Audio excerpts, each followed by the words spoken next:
Sanibingelela ke babukeli kwesinye isiqephu esicabanga ukuthi nizosithanda kakhulu lapho sobe sinezinto ezimbalwa esizothi ukufunda ngazo igama ngusandile wakamkhulisa umthembu umvela semuthanda siyabonga ke kakhulu kubabuzondi ngokuthi usaqhubeka nokusupporta kwezinye zezinto esidingayo nje kulomsebenzi esiuqalile sibonge kakhulu nakubantu okuyibona abasupportayo nabantu okuyibona sebe subscribeile nalabo abasazo subscribe siyajabula kakhulu siyabonga mangabe ukuthi iyangena ke video uyayibona ubona iadvert socela ukuthi uyiyeke le advert idlule bese uyaqhubeka kubuke ulike ushare usubscribe futhi uphinde ucommente makhona into ofisa ukuthi ucommente ngayo usibonise ngayo singakujabulela kakhulu lokho namhlanje ke sivakashelwe umfundisi uphinde abe lecture eFT le ndoda ke yake yangisiza ngelanga enza ifilimu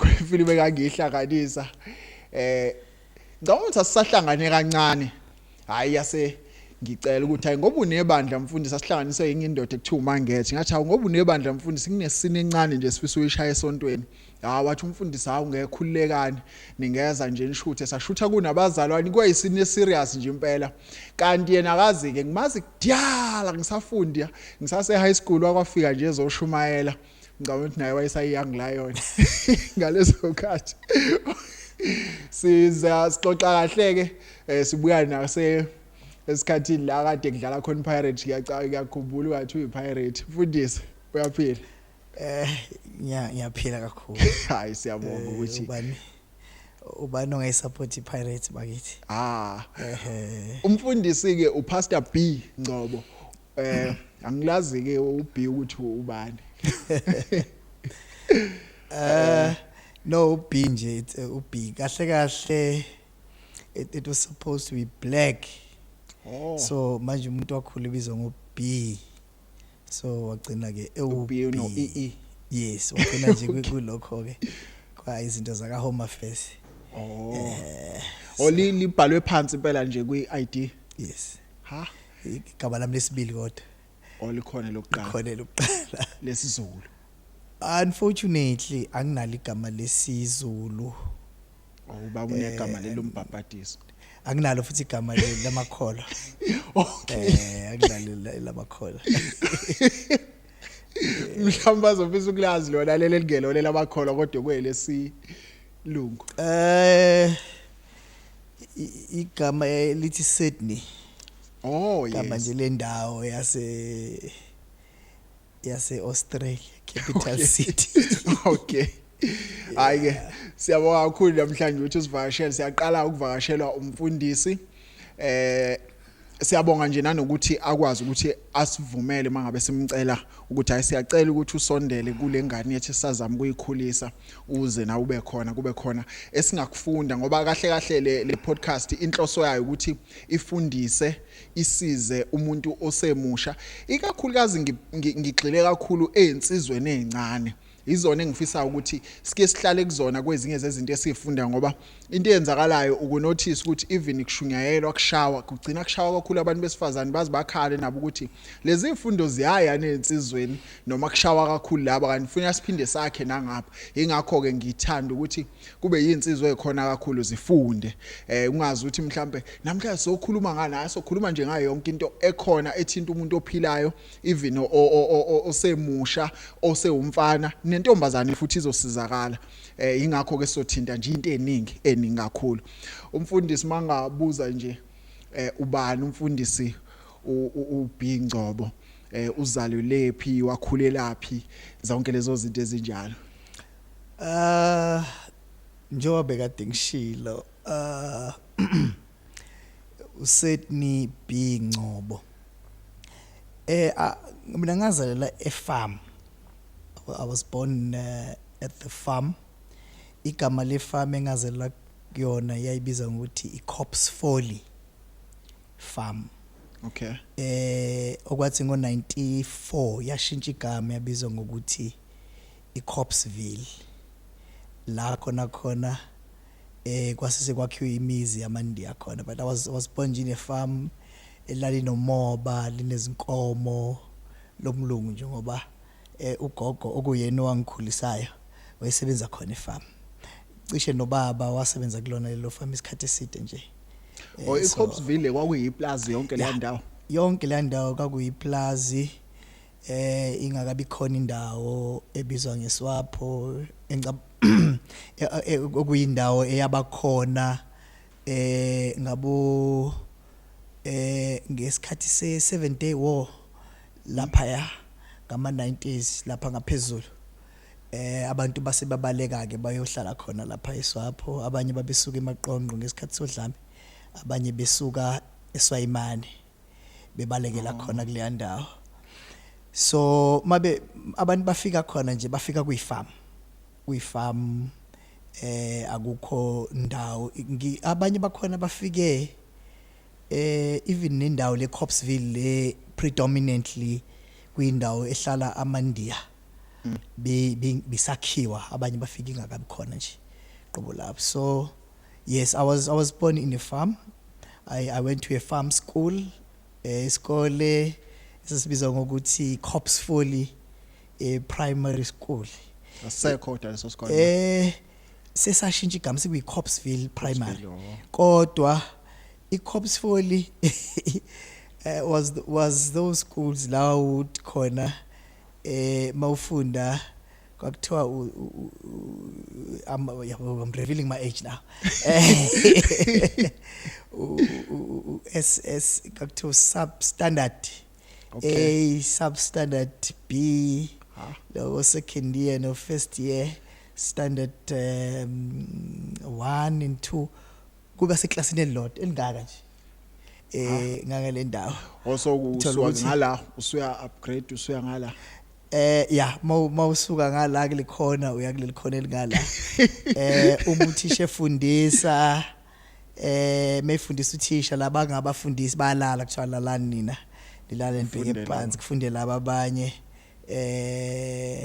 mawuba ngumsindo uthwele enzima kakhulu induku ngoba usukuphazamise kakhulu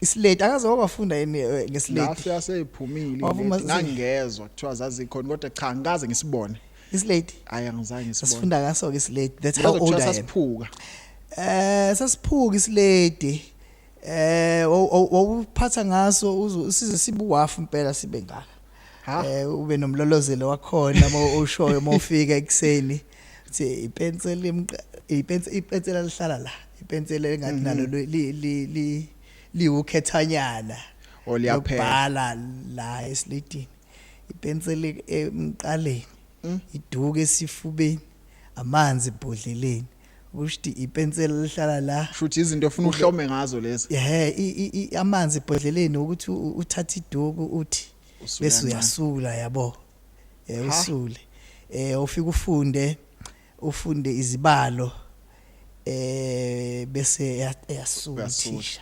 njengebhodi nawe ufunde kufuna ukreme yonke into so kahlahle yonke into oyifunde namhlanje ufuna uyibambe ngekhanda ngoba izosula futhi phinde kubhala okunye isingisi siphinde sisule neAfrikaans iphinde futhi nayisulwe so kusho ukuthi kahlahle babehlaniphile ngempela abantu babefunda ngalesa sikhathi I wouldn't say so I wouldn't say ukuthi bebehlakaniphile ngicabanga awukekho umuntu engabukwazi ukubamba zonke ifunde ngengqondo kodwa angifuni futhi ukuthi babe ngahlakaniphile ngoba it takes an effort to actually ukrema zonke lezi zinto kodwa ngathi kwakuyindlela nje yokuba nguthi ungakwazi ukuqhubeka kahle empilweni ufunde kodwa kube ngathi ayikho into oyifundile kusho ukuthi ufundela nje ukrema ufunela ukrema mase ngasangeni kusho akusangeni ngoba ukwazi ukurevise that reason why uthola ukuthi eclassini makunamantombazane ethanda ukuhlanipha angazi bangwa yini thisha shy thisha thola ukuthi ke mawuzoba seclassini uzo kusho table you cram everything even the table because we didn't use ama calculator at the time everything was like engqondweni angifuni ukuthi ngithi kwakuhlakanipha kodwa it trained in terms of actually storing memory yakhe be right and what have you but kwesinye iside mangibuka no kwakuhlala ngathi kakhulu. So this is what will happen. Abafana nebase lapha and kwakufunda abantu abadala. I was like tiny and very skinny at the time. Abafana uthisha mefika mantombazane wona ke abafana bazothi 2 times 4 bese beshaya amantombazane aphendula 2 times 2 kube ngathi base nesoprano. Yabo, so usho ukuthi wena ngesikhathi usho ngala umfana intombazane nje iphendula nawe ufuna ubambe no lutho kakuyindlela yokurobha nje ukuthi uthisha cathi sonke siyazi ukuthi yini ekhona kanti kodwa ke phela sometimes we eventually get caught and then mhlawumbe sishawe and all that. So I went to a primary school lapho ke farm school yase Copsville. Yonke la ndawo was sugarcane. Your Honeyville there at the top ebizwa ngemawane. Your Pakisi there, the informal settlement yaseceleni kwakuyika I can't remember the name of that place kodwa kwagcwele abantu bakwaShange khona ababehlala khona abantu bakwaShange abantu bakwaMvubu and all that kuzoba iswapho ke lapha ya isabizwa ngokuthi ikhonchi ibizwa ngekhonchi landa mina ngiyazi manje sekuHoneyville Honeyville Copsville ebizwa ngekhonchi like how I've said abantu ababeqhamuka ngesikhathi sodlame beqhamuka lapha phezulu and you'll find out ukuthi hey people are getting killed there.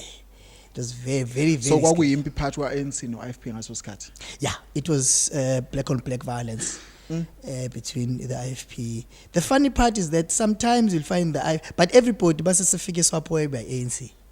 So kahle kungenzeka ukuthi iMos babebaleka yilabo beANC besuka bagcine bakha ngoba nobaba ngiyakhumbula wakhula ngicathi ngazo lezo khathi yena bese Sweetwater. So ubaba mina ngithe ngiqala ngivula amehlo nje ngoba ngizalwe ngithe ngiqala ngibheka bevele ngasekho naye wayeANC. So kwafanele ukuthi agcine ebaleka yedwa ngoba okudlula kwakuyofanele kubaleke wonke umndeni. Angazi ukuthi yini abayenza ukuze kubaleke abaleke yedwa ngoba kusho ukuthi yena wayegqamile. So mhlambe ke ngoba kwagcwele abantu besifazane ke auntie noba mhlambe bakwazi ukuthi bakhulume phezulu leso simo ukuthi hayi uyena yedwa iANC wagcine ebaleka yedwa ke. Ubabuze wabuya mhlawumbe ngama-90s ngo-95 96 kwayimayiqala ebuyele eSweetwater.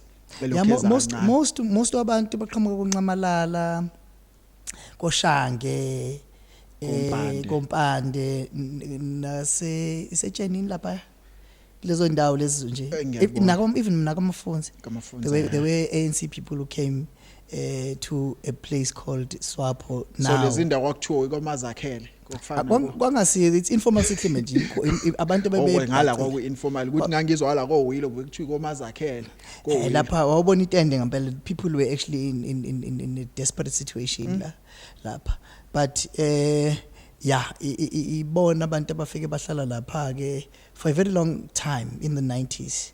So ngabo ma 2000 and then bawele la phesheya ku development le bizwa ngokuthi the semi developed place iHoneyville. Yeah. Okay. And I siyokhuluma ngelinye ilanga about our experiences akhala. Why pho ingadevelopile kuze kufike kumanje ngoba ubheka ezinye zendawo njengakobani uthe yinlenye elaphansi iCopsville Copsville nezinye uyabona ukuthi engeke zisekude ukudevelopa ngalendlela ekufuna ngabe sidevelope ngayo. Oh okay. Ngicabanga ukuthi into yalapha into yalapha is very structural because even from the 90s Indian I'm not sure it's called Indian League amandiya wayenenhlangano yawo ayikade imele amandiya. So ngesikhathi sekuzoba khona ukhetho lika 94 uhulumeni obandlulelo sikhathi kwazama ukuthi awabhekele amandiya so that azokhona ukuthi abe ngakuyena. Hence kwakhiwa le ndawo yabizwa ngokuthi iCopsville. Yayakhelwe nje amandiya.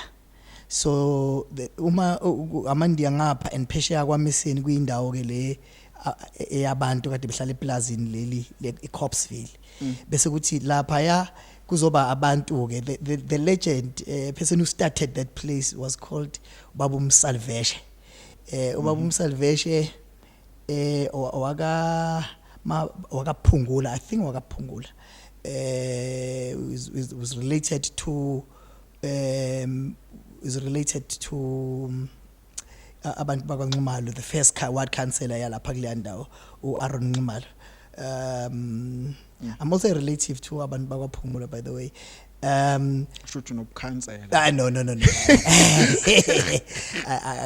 ugogo wami wakaphungula so abantu bakhona base bahlala ke in that place so abo very good activist abababu uNomeni and a person who disappeared during those time waka Vusi Manyoni obabongo bane lot of very good activists from that abo the late Nhlanhla Zondi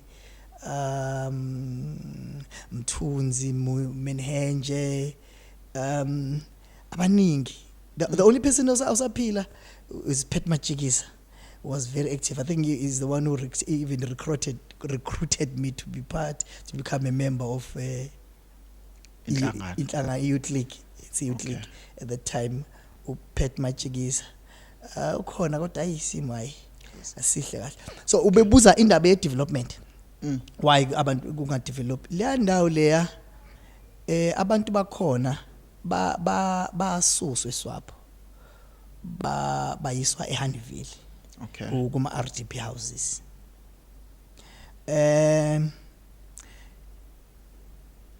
into yayithi uma ukuthi usukile lapha unga you don't have to ubhidliza umuzi wakho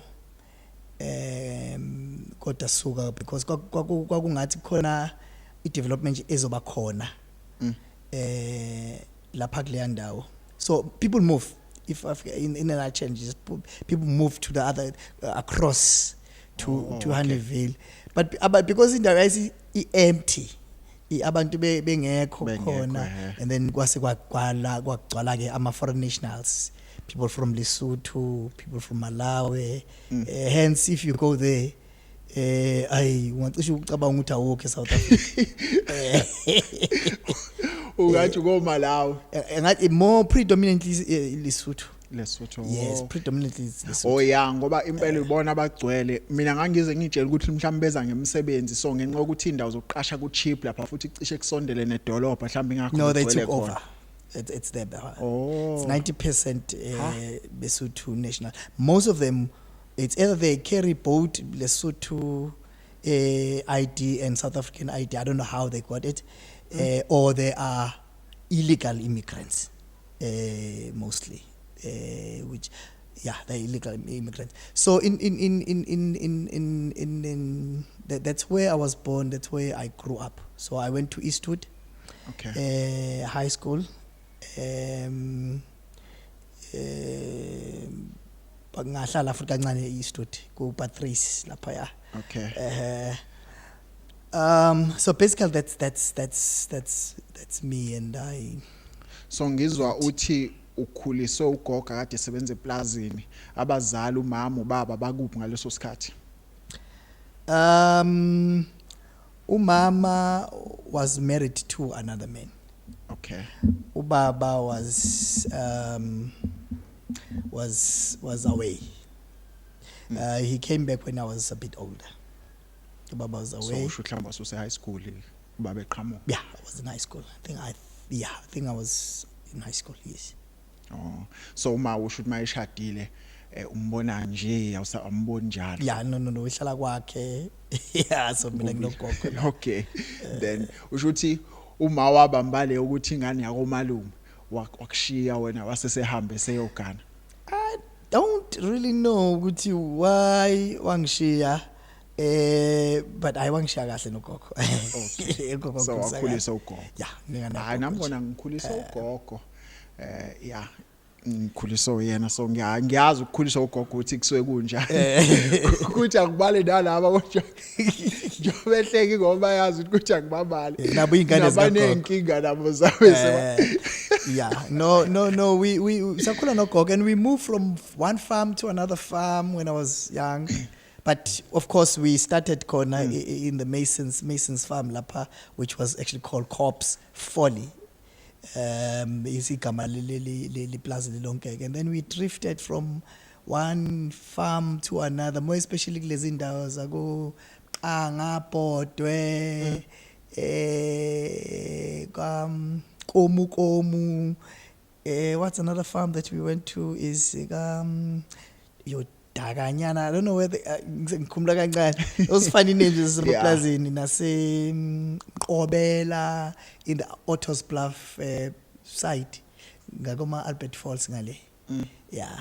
But eventually we came back to so ngifisa ukuzwa le part encane yokukhulisa ugogo. Abantu abaningi banengqondo ukuthi uma ukhulisa ugogo uspoiliwe, awushawa, uthethiswa, but nginotice ukuthi abantu abaningi engiye ngizobe bekhuliswa yogogo bayazama futhi abadlebele ngalendlela ekukhulunywa ngayo mhlambe ungathini ngokukhuliswa wogogo mhlambe into wayifunda nje ngokukhuliswa ugogo ngiyakwazi ukuwashela ngiyakwazi ukuyiphekela ngiyakwazi ukuyinela angincinge imuntu kakhulu angistress nje ngokukhona into osivumelana nayo ukuthi uzoyenza wangayenza ngiyaqhubeka ngiyayenza because ogogo bayafundisana zonke lezi ukuthi uzijwayele. I started when I was very young to wash for myself and to iron for myself and to do things for myself for myself so nje kulelo side koniba khona leyo nto ukuthi uspoilekishe lapha nalapha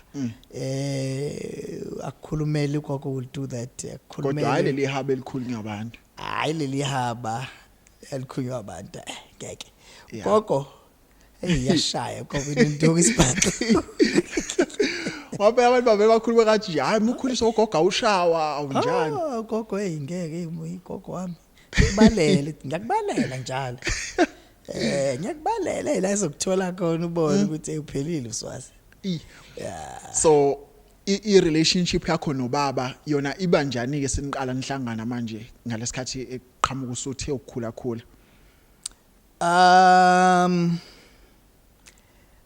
relationship yami nobaba was not actually very bad yes unfortunately baba when my father came back to my life he was on a wheelchair. Okay. Angazi what happened, but he got stabbed about 27 or 26 wounds. Yeah, emzimbeni wakhe cishe yonke indawo. And he stayed in hospital for quite a long time. For quite a long time. And mayisebuya wabuya, then I was like malume ufikile ekhaya, I was still young, enjoying ukumpusha nge-wheelchair. Yeah. And then we bonded. And yeah, and walulama, he went to physio, waba right. Wasuka ku-wheelchair. Wasuka wheelchair and he went back to work. And he bought me a car. That dude bought me a car. He bought me a car. I was still at varsity. Shouldwa isebenza kahle. No. Awengasebenzi kahle. He was a trucker. Oh. Angazi noma ukusebenza kahle ukuba. Yeah, abathi kuyahola ema-truckini. Yeah, but there's nothing to show for it, eh? Yeah, no, wayengenakho. No, there's nothing to show for it ukuthi besebenza kahle. Kodwa angazi kanjani whether wakuphunyelwa izimali or what kwakuyimoto yakhe, then he decided mntanami imoto, whether he was making up for the lost time or it was genuinely from the heart, but I appreciated it. We got very close naye. But at least mayibuya wabo baba. Yes. Akaze I know that it was more like a brother to me than a baba. Okay. Got yeah. Obaba abaningi abakukhonzile ukushaya. angazi wena uthi njani kwezakhe ingane kodwa ubaba abaningi abakukhonzile ukushada that is why mhlawumbe uthola ukuthi ingane ezikhonzile ukuhlala nobaba kakhulu more than omama as much as kunalento yokuthi ingane ziyabathanda omama but mawuzothola nje kahle ulandele kubantu mhlawumbe abashadile ingane zithanda ukuhlala nobaba more than ukuhlala nomama isikhathi esiningi ya kuqinisile ngoba uma kukhona inkinga khona nginabantwana abancane mina ngike ngimawabo ukuthi ayobona lezi ngane zakho ukuthi uzenze njani so zona aziboni kanje azazi kunje ubaba uyena right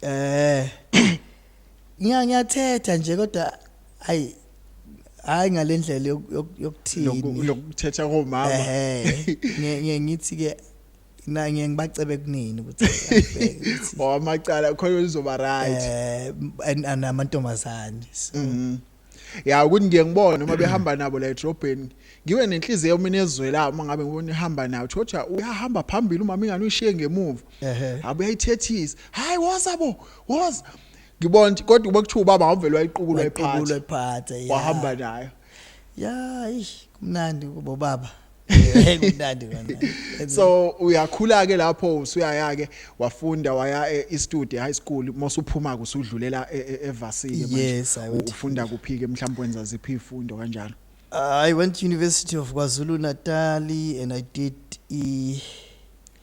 philosophy as my third major ngenza business management as my second major ngase ngenza political science as my first major so and then I went into honors ngenza honors and black tax yamemeza ke basebenzi nazo hey wasebona nje uphande manje and you've got your grandmother by the time ubaba nomama basesebedlulile you've got your brothers and you've got ugogo lapha so just come in usize la ungasiza khona usiza ke ihonors iminyaka emingaka no it's only 1 year also ushanje lo 3 years noma 4 years bese usu eda ngalo honors yes it's only 1 year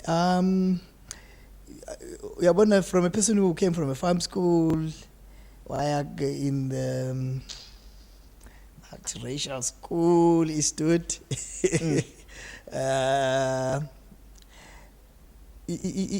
ikhona leyo nto ukuthi ufike lapha uyibhayizele nje kancane lapha eVarsity so I started by doing actually I started ML Sultan ngenza chemical engineering and then ngashiya khona and then I went to University of KwaZulu-Natal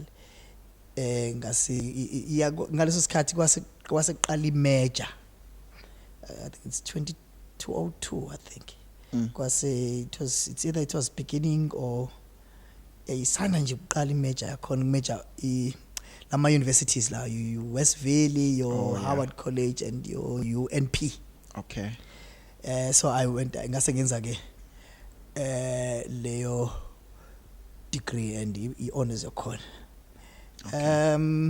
ngalo ke ngaba i-drop out ke hayi sengidrop out leke oyini manje lesi esikudrophisa out yenza I did i-masters ye development studies nga drop out I did i-law hey umuntu ufuna aphindele ayolungisa yenza i-law I dropped out hayi ngenza i-PGCE ngisele mina hayi ngayibamba la e-high school ngaphela i-PGCE lokho othisha drop out kufuneka ngibuke ukuthi phakathi kwazo zonke lezi zinto into engaphindela ngiyoyenza ngiqede because I really have to finish something waqala engaqala so interest yokuthanda ngakufunda iqhamukapi ama material conditions baba the way I grew up like I've told you which I was born in a farm okay ama conditions asemaplazini ama conditions wabantu abamnyama engihlala nabo ngososikhathi and effect ukuthi while I was still young and then kuqhamuka abantu who are actually affected by udlame and yonke lento le.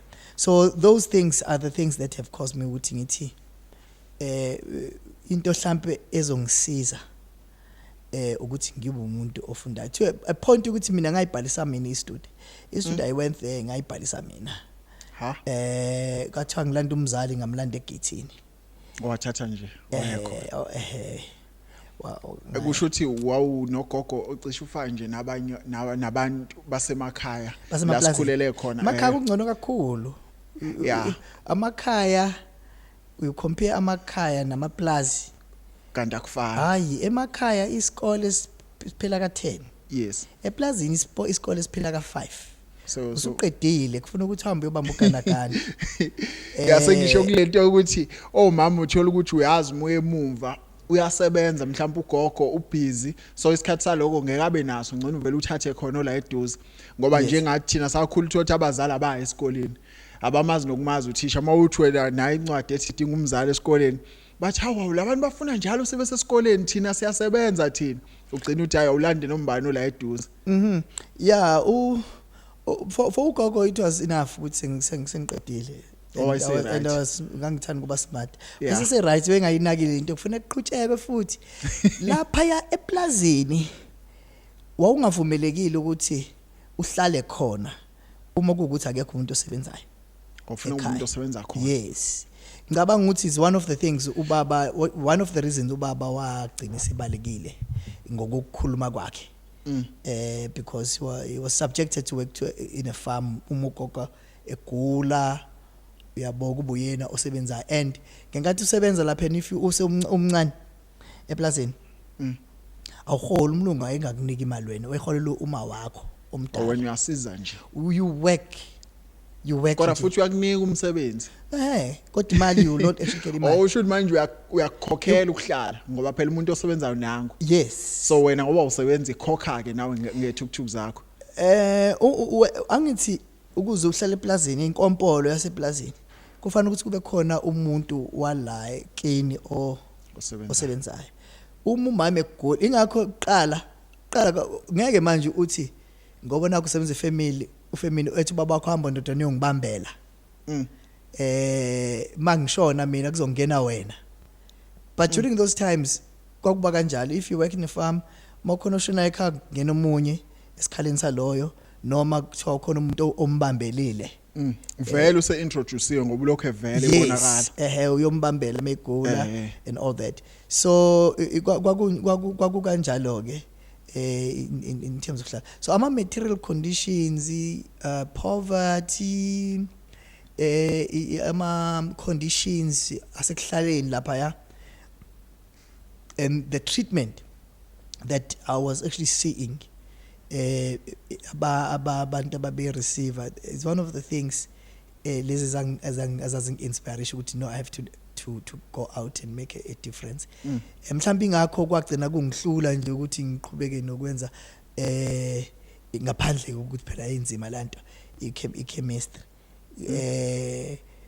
mhlawumbe imotivate ukuthi umuntu agcine mhlawumbe enze political science ilezo zinto so nje in a nutshell nje into eyabanga ukuthi ngibe umuntu okuthanda ukufunda ikona ukuthi it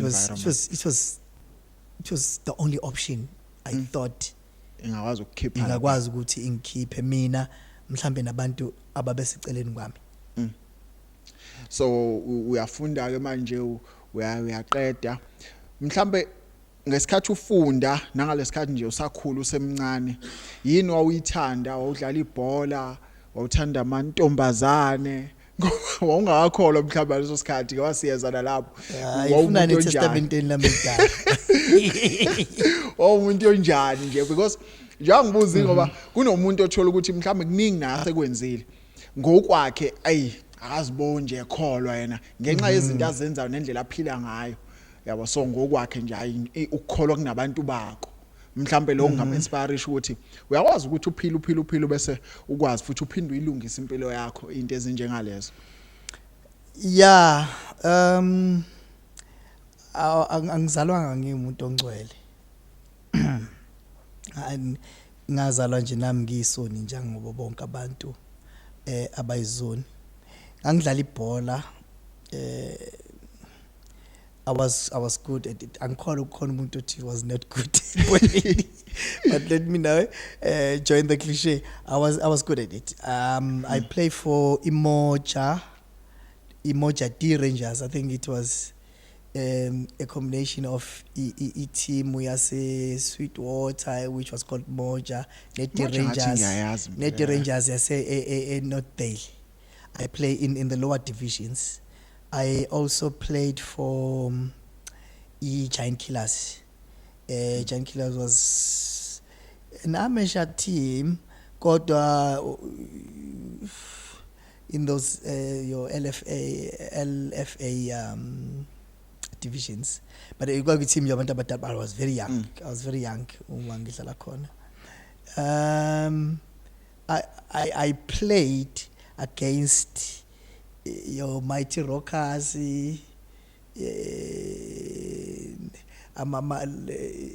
your was it Mighty Bar? I think so, and all other teams from that side. Matribisa Fast 11. That's how old I am. Amathimeni ngawazonke ngazi nje umoja ngoba phela ayangasisuthi kambe yasinathi kwakuthiwa yini igama la team yasinathi what yoxhegu very good team le yasinathi manje idlala oxhegu I can't remember the name, whether it was called Fasties or what. I play against Poloni or Mabizela and that chap from Sobanto. I can't remember igama lakhe. Omabizela kusho ukuthi ukadlala naye against yeah against wawudlala nge striker iwinger no ngidlala in the middle swing yes kodwa kuma tournaments lawa akaphatha kokukhona amanye ama tournament futhi ase Hillview kokune team yase Hewlett, a very good team lapha Petro Boshelembe, if I'm not mistaken. I can't remember kahle. A very beautiful game. Isport siya mobheka siya asinakwa ekakhulukazi kulezi izikole zethu zako Sweetwater nalaphi kanjalo ema high school nje lawa asemalokishini. Isport asinakwa ngokwakho mhlambe sisidinga kangakanani isport kubantu abasha. Ayi sibalekile yazi sports is an opium of the poor. Not only church yes. Like how they will say yeah well if yazi mawe ungena ground ukhohla yona yonke into you even forget that you are hungry, you only remember that you are hungry masiphelile nazinenzi zonke zakho yabo isports especially soccer kuyona into engidlalile you will actually forget everything. Ngiyakholela ukuthi sport can play and it continues to play a very big role in terms of ukusiza abantu ekuthi bangabulali izimpilo zabo njengoba sekwenzeka sigcwele ama drugs ngalendlela.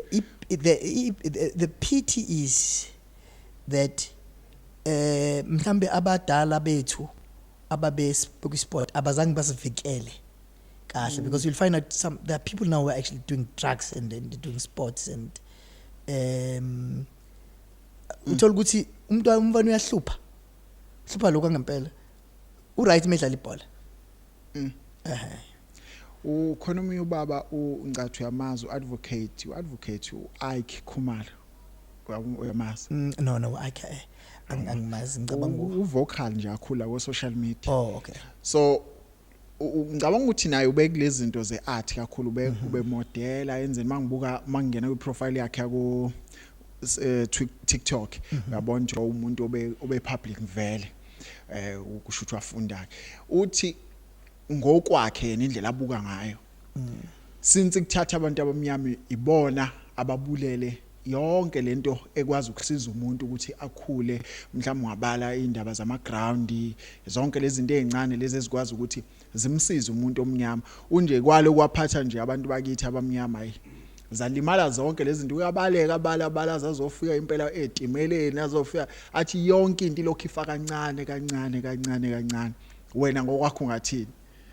Angicabangi ngendlela akashona akakhuluma ngayo angazi noma wakwadlala negroundini la kuthiwa siyayehlisa senyusa thina la ngakithi lalinjalo ngoba phela kudala kwakudlala egroundini njalo angazi ukuthi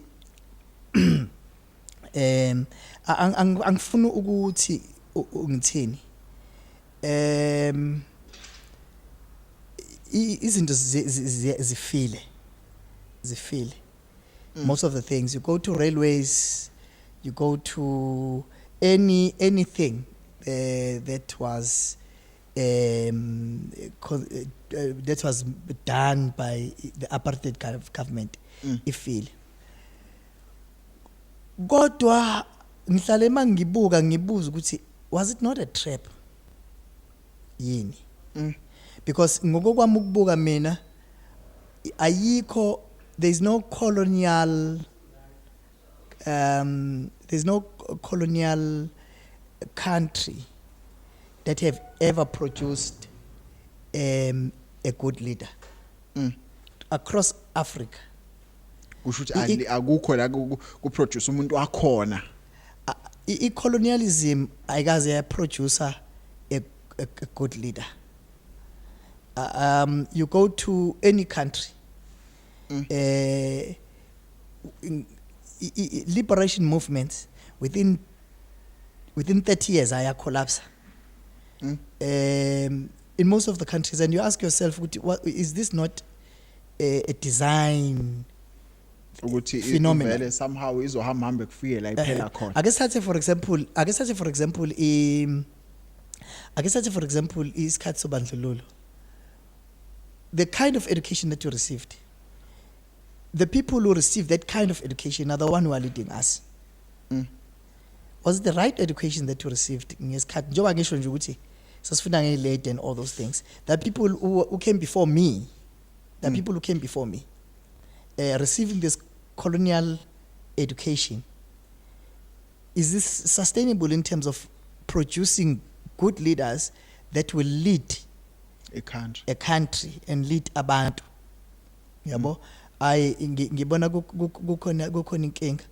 Angifuni ukuthi ukuvumelana naye ukhumalo uIke angifuni ukuvumelana naye, ngicela ukuba nenkanje ngithi so wena ngokwakho ublame isystem leya ukuthi ithe mayinikwa abantu abamnyama inikwe vele i-trap ukuthi izo collapse vele soon. It's a combination of both.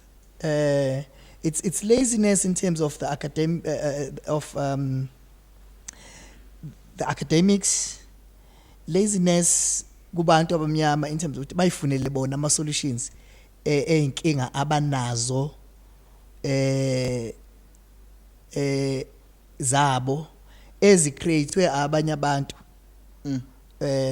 Mhlawumbe of course nayo ke lento yokuthi ke vele ke kube khona ukugoqa kwezandla okukhulu kuthina njengabantu abamnyama, kodwa angifuni ukuthi ngithi we are totally responsible as African people ukuthi sibulale izinto lezi zakhe ukuze abantu abamhlophe bakhe urailway, ukuze abantu abamhlophe bakhe uEskom, uDinel. For uDinel okwakhiwa koDinel, it was out of fear of us. Uyazi ukuthi la eSouth Africa i-nuclear weapon yayikhona, amabhunu benawo a nuclear plant of some sort, because they were scared ukuthi bazobulawa ithina because thina si majority bona bancane. Lento yoDinel yokwakha ibhamu was out of that. The aim was to control us as African people. So ukuze bakhe yonke lento le, they had to oppress black people. People have to work under very bad conditions. Black people bahola imali encane and everything. Do you mean to say that uhulumeni should actually do the same thing ukuze within this 25 years and the same thing agcinezela abantu ukuze kwakheke yonke lento le? so kusho ukuthi yonke lento yayakheka kucindezelwa abantu abakithi yakheka kuqindisela abantu but in saying that angisho ukuthi uhulumeni right, yes, but I'm saying you must also consider that ukuthi abantu were forcefully taken to minds, yes, bengathandi bangakwazi ukubheka into zabo, should actually do the same thing, which was done by them to achieve this achievement achieve abantu abamhlophe who have actually been oppressing abantu for such a long time. Yabo.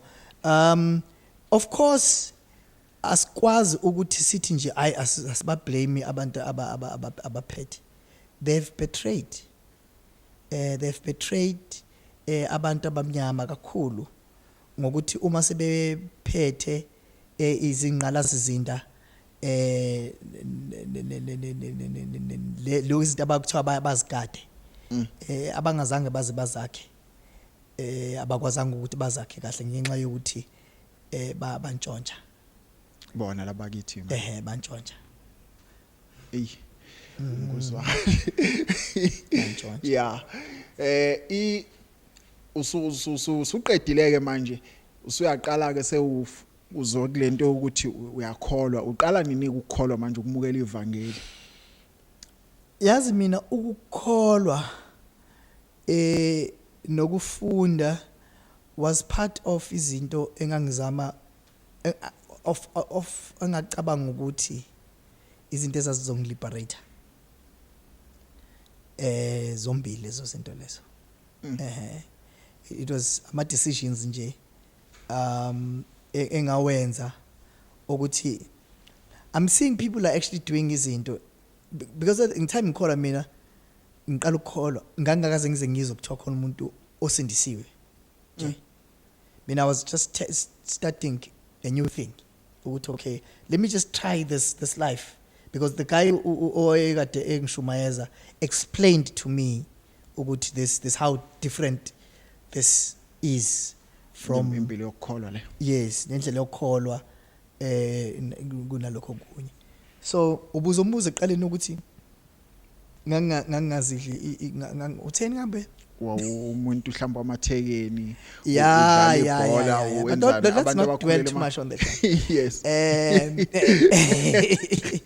yeah like wonke umfana like wonke umfana yeah one would actually but I was very young yeah kusho ukuthi wawenza okungange age yami ngesikhathi because mina ngiqala ukukholwa ngiyenza standard 7 I was very young so ushunyayezwa yilo muntu ekhaya bakukhonza kuphi noma bakhonzi ithini yakho ekhaya bakhonza so kahlahle nje lento wayibamba wena ngayibamba ngedwa and it was one on one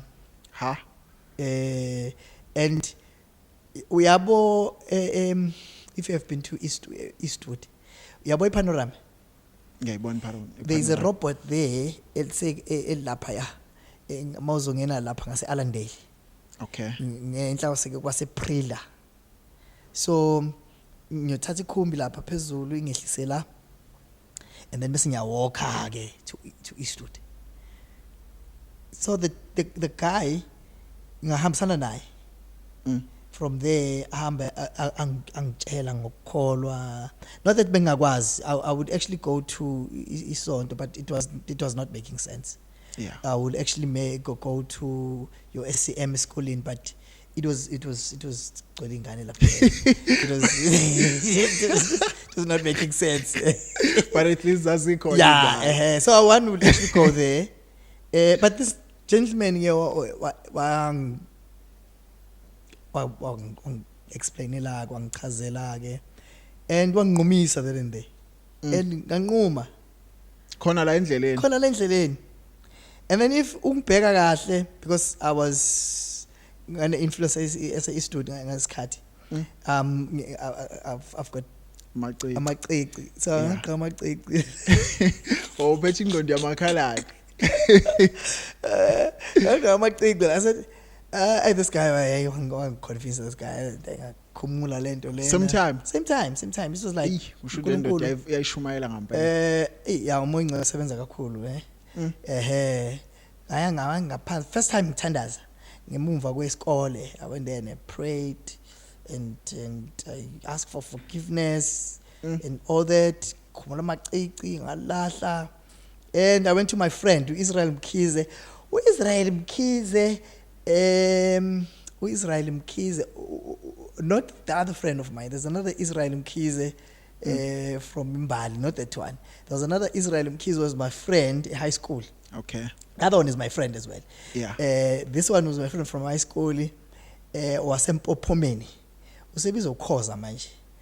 Kubo bebesonta. Besonto yena bejeje ukuthi ma uyasonta what lamasonto lawo sindisiwe what. And ngaya ngathi intwana sengiyasonta nami njenganje asekhakini. Hayi wathi ayi. Uyasonta manje nawe futhi. So I was thinking wena uzongisiza ke but wazange ngibalekele, but he was not like more into yona, but most of the things in terms of ukuthi kahle ngubani in Christ, that's the guy owekade esho ngilalela uyena asho ukuthi uma umzalwane nowenza ukuthi and everything. And then so lokusho ukuthi wafi wa introducer lo wahlana endleleni then kusho ukuthi ekukhuliseni usukhuliswa ile ndoda uIsrael. No, not necessarily. Angikholwa ukuthi wayikholwa yena ngaso isikhathi. Wengichazela nje ukuthi uma wakhe wenza ini njengomuntu owumzalwane what. And ngahlangana with abazalwane in town la. They were calling themselves Fountain of Life, and they eventually called themselves Mountain of Life. Obaba uZuma from Pentle. Ubaba uZuma from Pentle. Ibona abantu ke laba abangifukamela if I may. Should lento nje bayifaka impela ke manje ukuthi because they were praying people babethandaza we actually come sihlangane lana every weekend sithandaze babecala ukuthi bona nami ngiyayikholwa because kwahlangana abantu abakholwayo. Yes, uyabo kanti nami ngangiyifikela njenganje. So and then base kwakuthi ke they actually ngaze ngasuka ke sengithi ake ngibhekele umuntu lo who introduce this kimina. Angengibheke igama wawulitholile igama lakhe yeah ku welcome butter from waseazale baba nje umdala semkhulu manje ngambheka ngaze ngamthola ke and then ecala kanjalo ke then ke ukuze ube ne-interest manje kuba umfundisi ke iqhamwani. I've never been interested in being umfundisi, I cannot lie. Kusho ukuthi ubizo nje. I have never angikaze ngize ngihlale phansi ngithi yabo when I grow up I want to be umfundisi. Yes. Yabo I have not. I think ikhona irobhani yabakhona la. Kanjani? Because I found myself standing in front of a church. And I found myself standing in front of, remember njengoba ngisho ukuthi ngangicathi mina kuphela, so njengoba umuntu ngicabanga ukuthi mina kuphela, I went back endaweni engangihlala kuyona and I started to preach the very same thing that le besho lo baba efundiswa yena.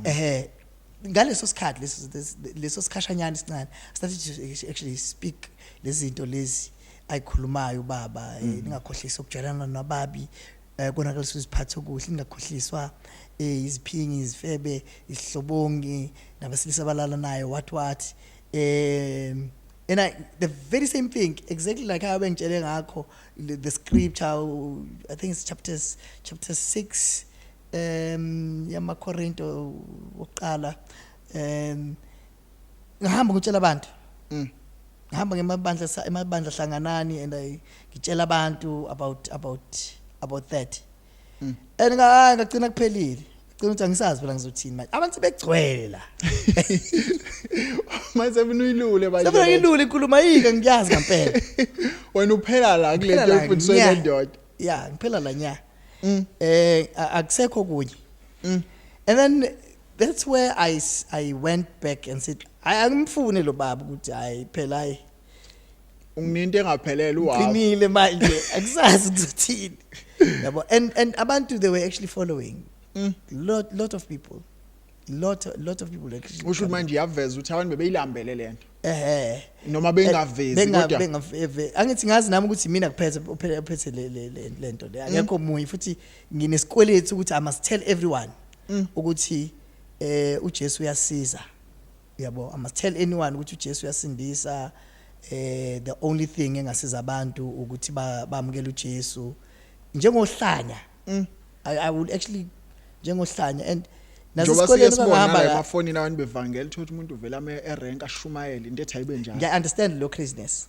angifuni ukudlala ngayo that craziness I understand but I wouldn't do that now ngeke usalunga yeah but it is waste of time that thing kumane usuku nje ukhuluma abantu abangakulalele but angisho ukuthi bengakwenzi it's a face yake angifica nama I would actually do that I would stand in the street I will preach ngesikhathi samatende I will actually masise ngimdala and that ngasematendeni ngikhuluma matende but mangiqala I would actually walk very long miles ngihambe going to the farms ngifike ngishumayele khona phenduka abantu your Edmonds la kuthiwa kamsatimoni khona yo la dase khona ama seedlings lapha lapha ya ileza ndawo lezi lapha ya dase khona ama seedlings ngithola abantu base inkompolo ngibaqoqe and ngishumayele and bantu bephenduke and I get encouraged and I move to another place ngenza kanjalo so ayikho intshisekelo ukuthi ungaba nesonto wena nje uyayishumayelela nje kuphela ukuthi abantu baphenduke abantu baphenduka futhi abantu and sesiyakhonza ke manje sesikhona hayi abantu abaningi abangaka I've never thought of ukuthi ube nabazalwane manje. So I went to this old man ngambheka ngamthola wasongichazela ukuthi so yena ukhonza kuphi and what and that's how I started. So wafika wathi ukuhlala nami groom and then they left me with people, so I had to continue. And that's why sometimes uma kukhona izinto ezenzakalayo, there was a moment, a very emotional moment la khona where I think I was actually made to drink a cup yezinhlupheko of la khona I was crying to God and saying hayi ngikaze ngizikhethe lento angakaze, why am I subjected to such persecution? Why abantu, because there were actually people ababengihlupha and nezimo, and I'm saying angakaze, why am I suffering for this thing? I want to be a pastor. I've never. So kusho ukuthi mawumukela uJesu ngaleya minyaka ngangilalele noNdoda uMaphumulo, mawumuzwa naye ukhuluma ilanguage ethi ayicishe ifane ukuthi indlela amukela ngayo noma yena amukela ngazi kanjani, kodwa why naleyo drive even yokushumayela hayi ukuthi kufuneka isonto, just nje abantu bazi ahamba yothandaza besentabeni ahlale leso sikhathi akhuleke. Exactly. I would yabona nje esinathi ngaka kudla intaba khona ukuthiwa kudla intaba khona indawo lapho phezulu, that was my sport, ngihambe ngiyothandaza lapho phezulu and no one would akekho umuntu lapho wayekade ngitshelile ukuthi ngenze njalo. I drive yayi lapho ukuthi kukhona this thing of this thing engitholile which will liberate a person from sin and change impilo yakhe, and that I need to tell to people. Yabona uma ngizohlangana nomuntu okholwayo, I will be very glad. Very glad. Ngithi awu kanti khona umunye umuntu njengami ongazange itshelwe yimina lokho, but uphila lempilo, whether it's in a taxi or ngihlangana naye emgwaqweni, it was I'm telling you. So kune njengoba uthi uzalwe ekhaya babengakholwa, kusho ukuthi kwakushiswa impepho khulunywa nabantu abadala. So usuyaphuma ke manje udlubulundela kanjani usuwa la manje usubamba le yensindiso engahlangani nempepho? Engadlubulundela baba. Engadlubulundela. Look, ngikhuluma iqiniso, mina it did not make sense to me even before ngize ngikholwe. it didn't make sense that ugogo was actually slaughtering and yet we continue to be in poverty. It didn't make sense to me ukuthi we were subjected to all the material conditions that we are subjected kuwona, and we were actually doing that. I wanted something different. So that's why it was easier when I actually eventually, because even before, I think the Holy Spirit was actually preparing me even before. I know there must be something wrong there. Yabo, there must be something wrong ekhona. So uma ngamukela like njoba ngisho nje ukuthi mina, you will actually tell me ngangazi. Oh hey sengiyakhola manje ngisindisiwe Mthembu we kusho kulabo abantu abangahlabi ngithi hayi makuthi basindisiwe ngiyilokho ke I bet. Yabo, yeah, because there was no guidance at the time into akhona. So I kwaba into embi kakhulu. That's a situation, episode empilweni yami which was regrettable in this way. I was very rebellious. Mina mangiqala ukukholwa, very rebellious. One thing engayisho ekhaya ukuthi njengoba sengikholwa nje ngeke ningithuma utshwala, ngeke ngize ngothenga utshwala mina, ngeke ngize ngothenga ugwayi lapha ekhaya bebeshuka strong. Yabo, even naye salukwazi ugoqa even namanje egoqa bethe hey ungiyeke noJesu wakho wena kusha into yakhe. Yabo, so asithi ngeke nize ningithume insango, ngeke nize ningithume ugwayi, ngeke nize ningithume utshwala. Khona umalume lapho, umalume will actually come back ekhaya eyiphuzele asithi kusula manje ngeke ngikwenze lokho. Khona imoba lapha ke, people will actually go and steal umoba and bedayisa umoba. I said mina angithenga umoba and ngoba untshontshiwe. Yeah, ngoba untshontshiwe. That kind of radicalism of some yabo kwaba ukuthi yes, that kind of radicalism kwaba into yokuthi siyaclasha ke manje ekhaya. Already manje anisazwani ke manje. Asazwani straight. Ngoba nawe manje indlela oyi-introducer ngayo uyi-introducer ngenkani manje lena. Angithi ngicabanga ukuthi mina okufanele ukuthi azokhanyisela bonke labantu bakule ndawo, even nabantu baseke. That's how crazy. So awunayo indlela kodwa right yoku-introducer lena. Angigayidwanga ngomuntu. To a point ukuthi tata ngisakwenza lokya. Yabo. Regrettable, I'm telling you. I'll tell you why it's regrettable. Ekhaya ke kuyahlatshwa ngithi. Ubaba sekhona ke ngaso sikhathi ke. Family si right manje, siqoqene and everything. Nempondo lapha ya. Ngiyahlala nje isikhathi eside ngihlele nginakile. Ngelanga ngithi mangithi hayibo. Yile impondo. Impondo lezi. Mina uhlala la. Uhlala laphi la. Kunezimpondo la. Engayibamba mntana. Cause it's deep hands. That's the day ubaba wathi hayi ngesikwazi ukuhlala nawe nende. Hamba. Yabo, mina I was chased away from home. Kodwa kusho ukuthi kwakufanele ngoba manje. If you look at it at that time, I was saying hayi ngishayela inkosi. Yeah. And kwaku encourage lokuthi ivangeli lami selizela banga ukuthi sengixoshwe ekhaya. But the truth of the matter is angizange ngize ngibe umuntu oba nendlela right yokudila nokuba yimina.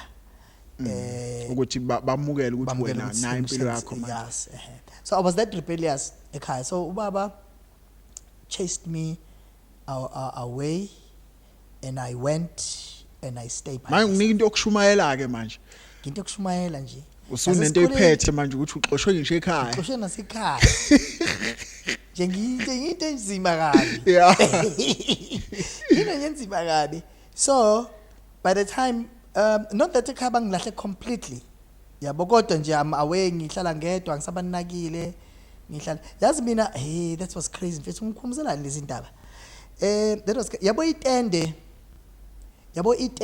leli lamasosha leli nozip ngiyalibona when I lencane got chased from home I went and I stayed etendeni like that ngahlala etendeni ulithatha leli tende ngoba usase high school ngithi ngisi high school ham itende ngilithathe emzini yabantu kade bemukelwe izindlu banikwa Oh, yes. umasipala leyo matende ngiyakhumbula ngala ko BB babe nawo lawo Yes. matende esikhathi so ngathatha le tende luckily like how I've said mama passed on when I was by the way mama divorced and she Like came an back as well iconist.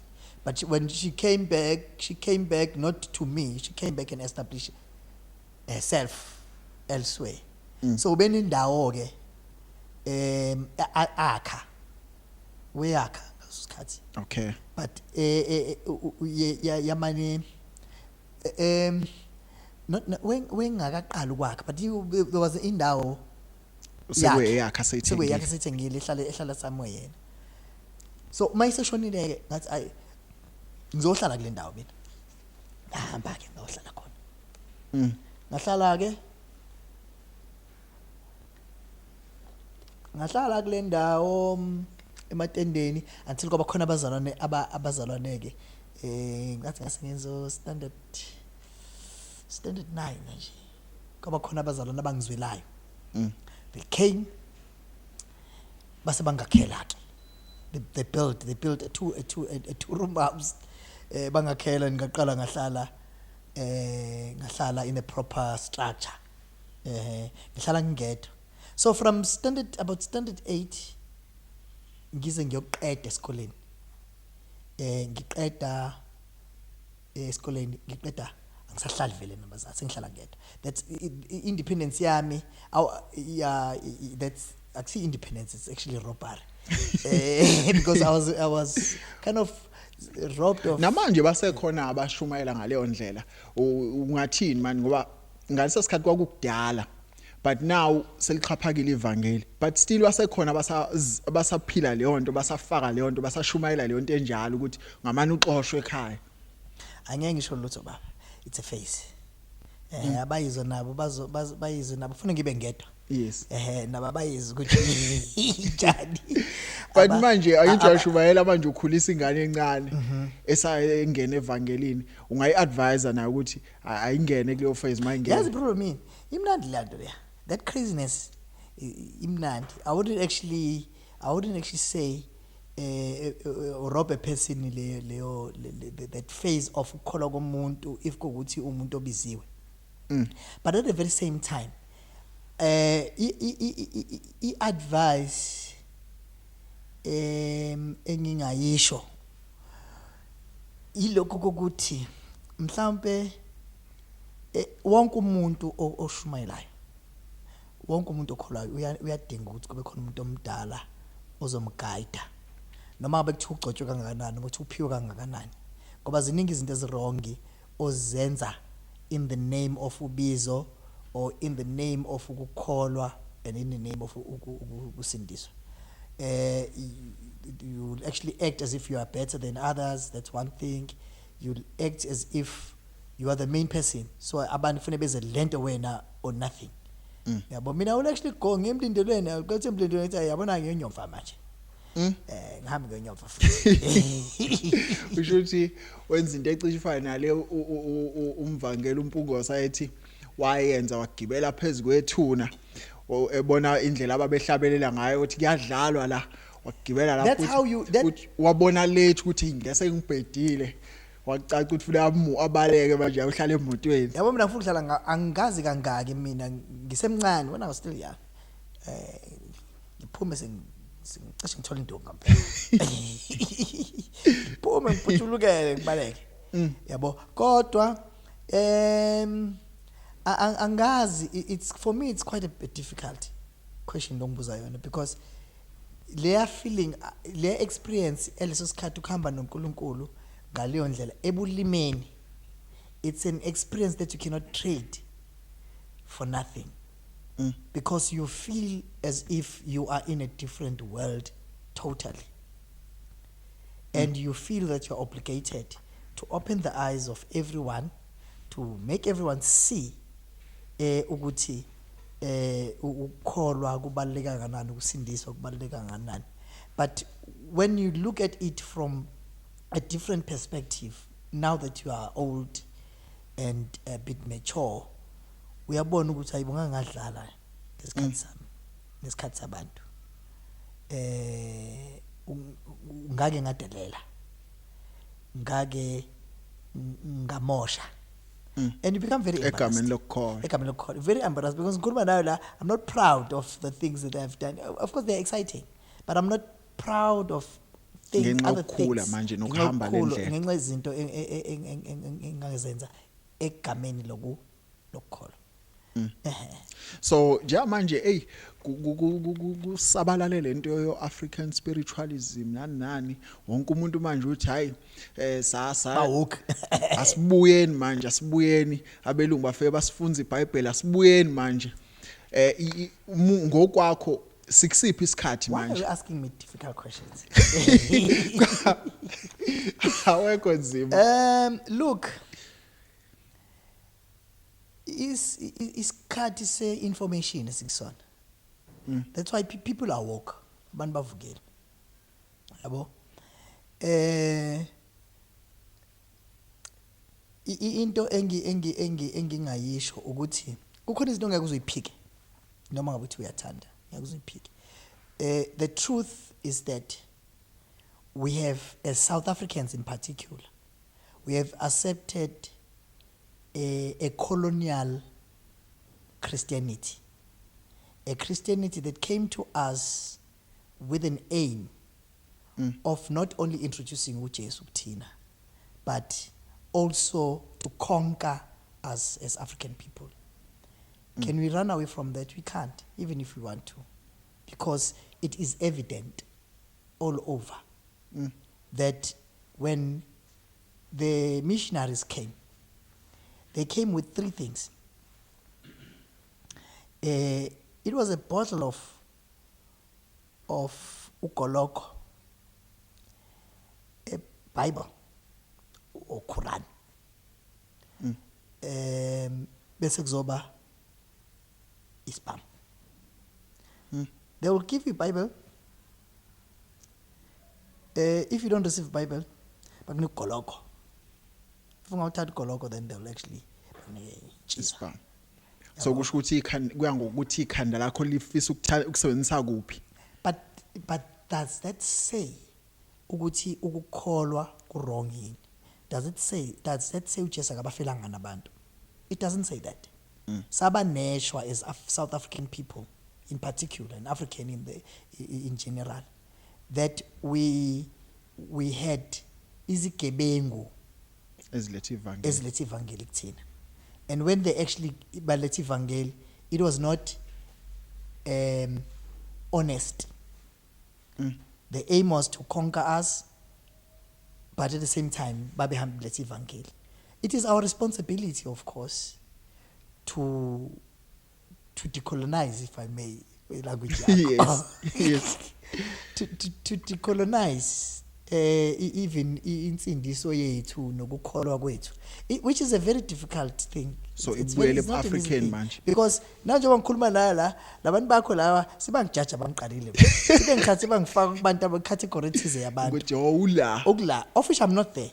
Yeah, But what I'm actually saying is that you cannot run away from iqiniso yokuthi we've got history and historical facts, yabo, but at the same time ukhona uJesu umsindisi ngempela owafela izono zethu ngempela.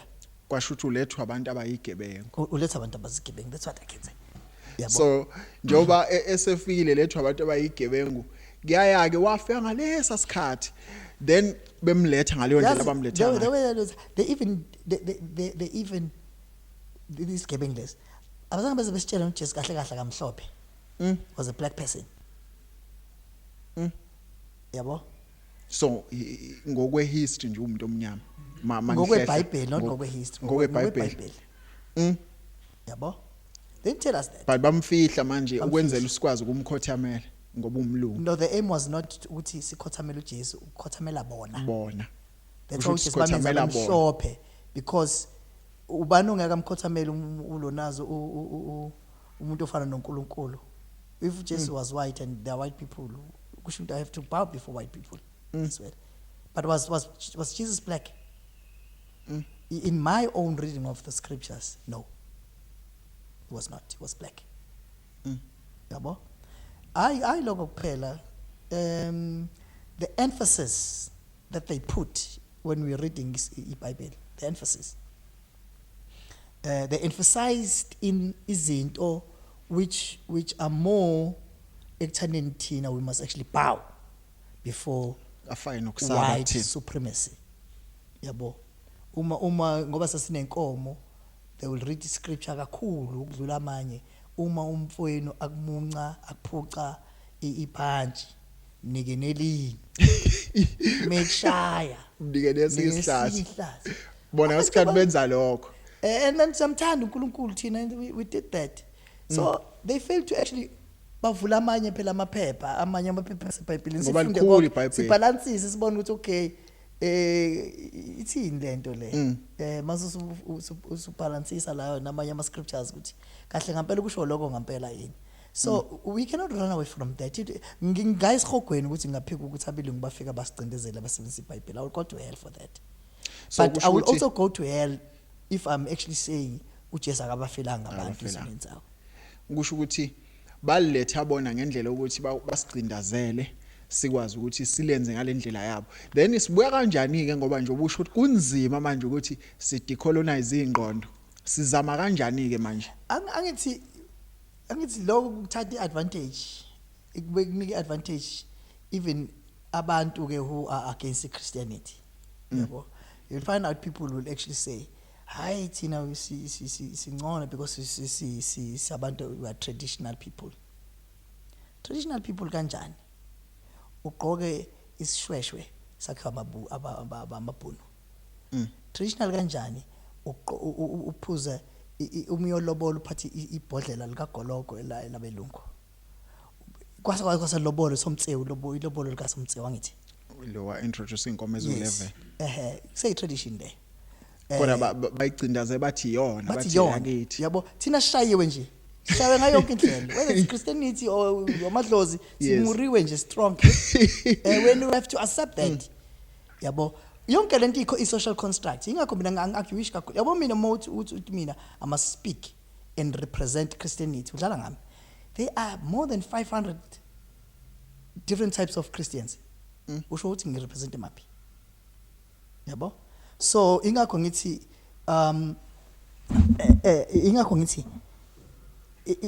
we have to try ukuthi we have to try and not be lazy as African people. More especially abazalwana abasindisiwe. Yabo? Kusho ukuthi mawuthi singabi lazy sikhuluma ngokufunda mhlambe or ukwenza ukufunda yes ukufunda no more especially ukufunda nokuhlola and all that. So bengisho kona ukuthi lento given ama opportunities your false prophets, your false nyanga and all that. People who are against Christianity to attack Christianity.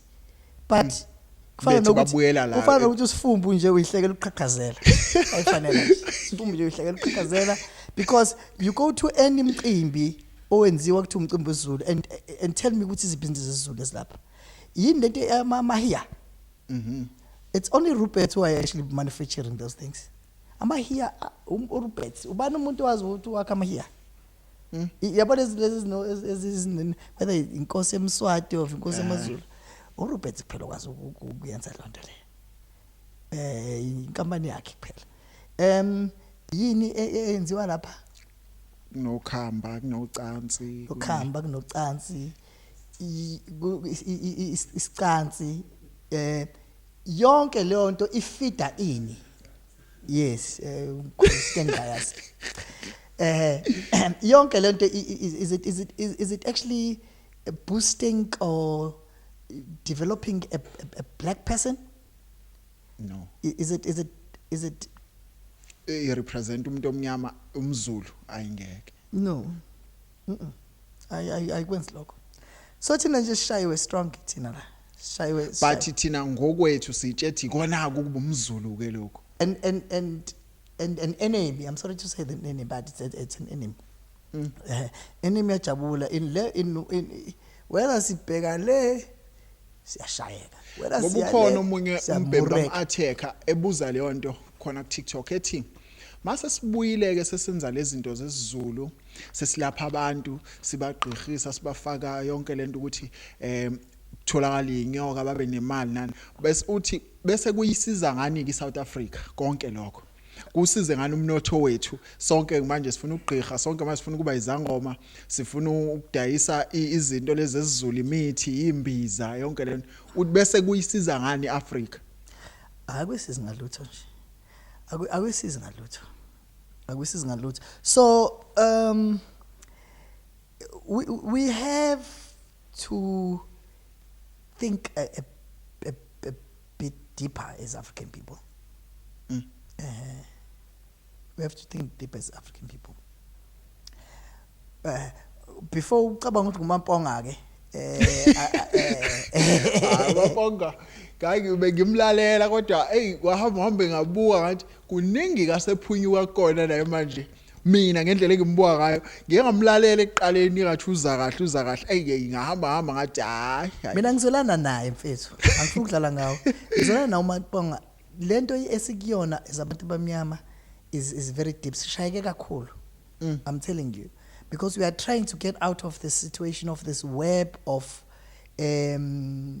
colonialism sifaka okunye you move out of this and you get into ngiyibondlela agqoka ngayo yabo lezi zinto lezi ayigqoka mina ngazi ukuthi kwayizona mhlawumbe uthi represent kuba umAfrica yini ngazo lezazini yeah that's how yabona ngendlela sikwi tunnel emnyama sesihambe kakhulu sasakhohlwa kahle ukuthi sasinjani ikuphi okufanele ukuthi ngayikona yabo so ukusho ukuthi maqhamuka umuntu athi inkolo yobuNazaretha ezama ukuzodecolonize inkolo ilethe kubantu abamnyama ngokuAfrica ngokwendlela yakithi ungathina ngalokho asifuna ngishaye ushembe ke manje cha siyaxoxa nje yithi into decolonized lapha mhlawumbe siyagida lapha sikhonzela lapha esigangeni nakho kubekwa amatshe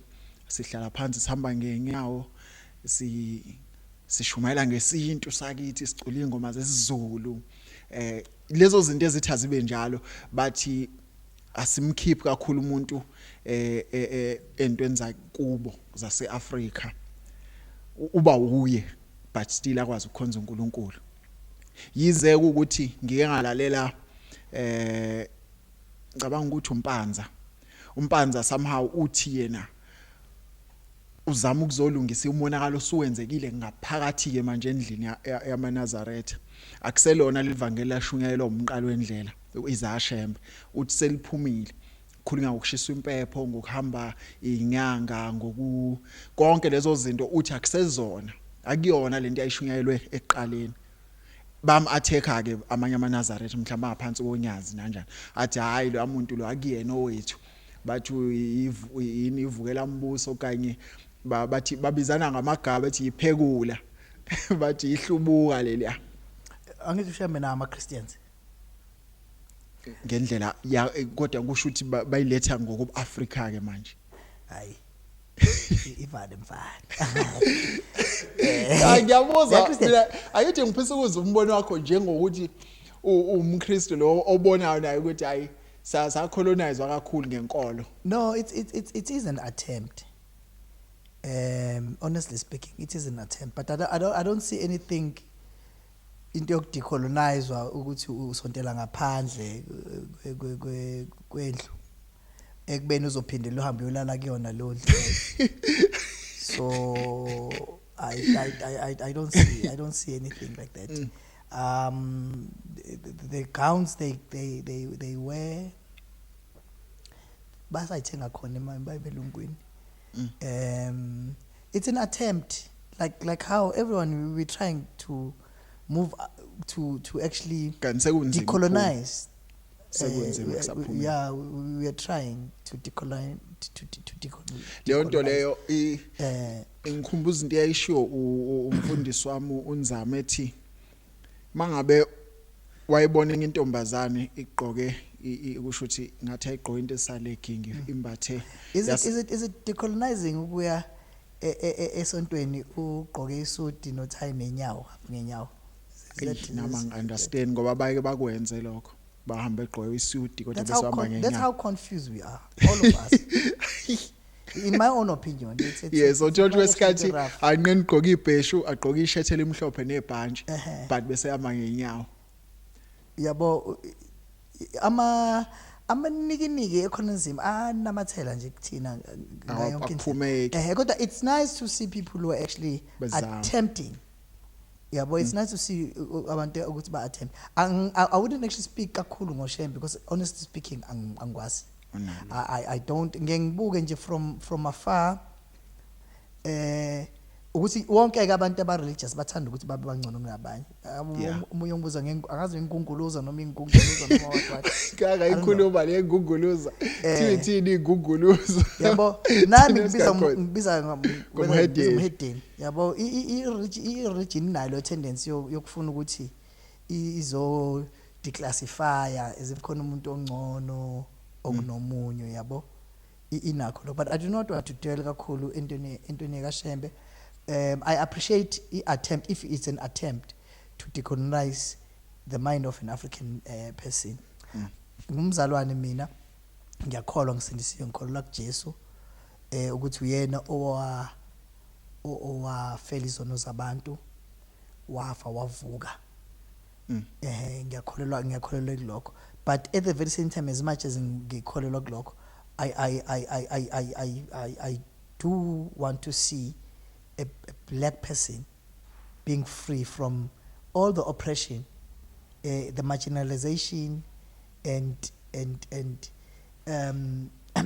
this thing of being belittled by other abelungu, yabo. And to a point where I ask myself, yini kanti sayenza kahle as black people? What is it that we have done? Because ilento le you go to an African person. No, umzalwane nje like myself. Yes. If you are black, usondele mathinini. If you are white, usondela kwi auditorium. Is it because uNkulunkulu akami umuzwa kahle lo? It has nothing to do with God, this thing. It's nothing to do. It's structure done by people. It must be sorted out by people, not by God. By us. Yeah. No. So ukusho kahle kahle mhlawumbe ungayenza ungayiqala ebandleni lakho wena ukuthi mina nayi indlela engithanda ukuthi sikhonze ngayo uNkulunkulu. Then bese kuba ukuthi ke mhlawumbe ke kancane. No, angithi iBhayibheli lona isigayidayo. Yes. Tina lana we're not speaking about iBhayibheli doesn't actually speak about in the khonza. Yes. Whether you are outside or you are inside. But mina if ukuthi ngiyashumayela ngishobela Honeyville for example. Ngishobela Honeyville. Ngishobeza abantu abahluphekayo wena. Angithi ubafaka uNkulunkulu. Indaba behlupheke. Is it because of God? I don't think so. Why would I actually think it's because of God? When I know ukuthi there in Berlin, there was a cradle for Africa. Yabo. Why should I actually think that? It's man-made. And if it's man-made, it should be men who are sorting it out. Yabo.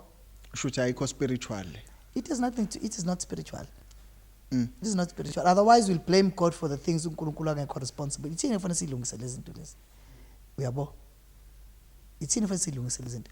Ukhona umzalwane who's white and has got privileges which were given to him by apartheid. Usindisiwe njengami. My privileges watholile apartheid ne colonialism. Cecil Road wamnika isizukulwane sakho wamnika yonke lento le angayideserve ayintshontshile from other people, black people. That you are called. Uyakholwa usindisiwe njenganami. Wamkela uJesu uqinisa amnyembezi uphuma inyembezi uyakholwa uyaconnect. uNkulunkulu uyakhona futhi ezulwini angazi ke I don't know ngoba phela bekusachaza le yokuthi kahle kahle nje wasithi siyaphuma kulezi zinto lezi umfundisi wayekathi mawungena esontweni mhlawumbe uthola ukuthi uzobona intombazana igqoka ilegging ngaphakathi endlini yesonto bese iyamboza yabo izama ukhava bese ayibuza ukuthi umbozeleni ithi hayi ngifakela athi no ukuthi indlela ogqoke ngayo la ngaphakathi endlini yesonto akufanele kube indlela ehlukile kunoma ugqoka ngaphandle so okusho ukuthi awukwazi ukuthi uthi ngaphandle uhamba ngesiqephe esingapha but mase ungena endlini yesonto ugqoka ingubende uthi kusho ukuthi uthi uNkulunkulu la endlini kuphela endlini kwibuilding so wena ngokwakho uthini ifanele ibe khona indlela abantu abagqoka ngayo noma indlela abenza ngayo abengena endlini yesonto noma sebengaphandle kwesonto yabona isono is cultural isono is cultural yonke into iyafakwa as a culture kuthina ukuze sikwazi ukuyamkela yabo so whether it's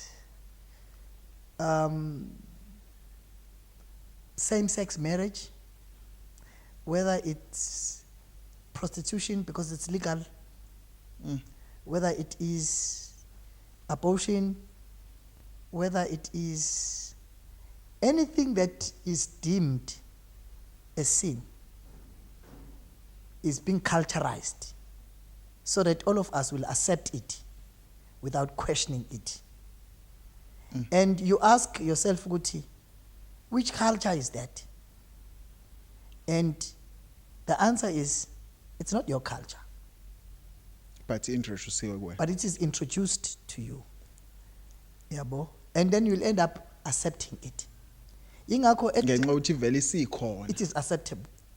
Accepted by everyone. Yabo. So when you become an enemy of everyone. Yabo. Ingakho futhi indaba yokukholwa igcina kungathi nalo ba radical kancane. Yabo. Because if you conform then what do you stand for? We should to you the same as everyone. Yabo. So where uqoka I don't even discuss into zoqoka mfethu ngifuna ukuhlala ngawo uqoka for me it's I don't discuss those things. I would love if a person ahlonipheka according to into engijwayele. Yeah.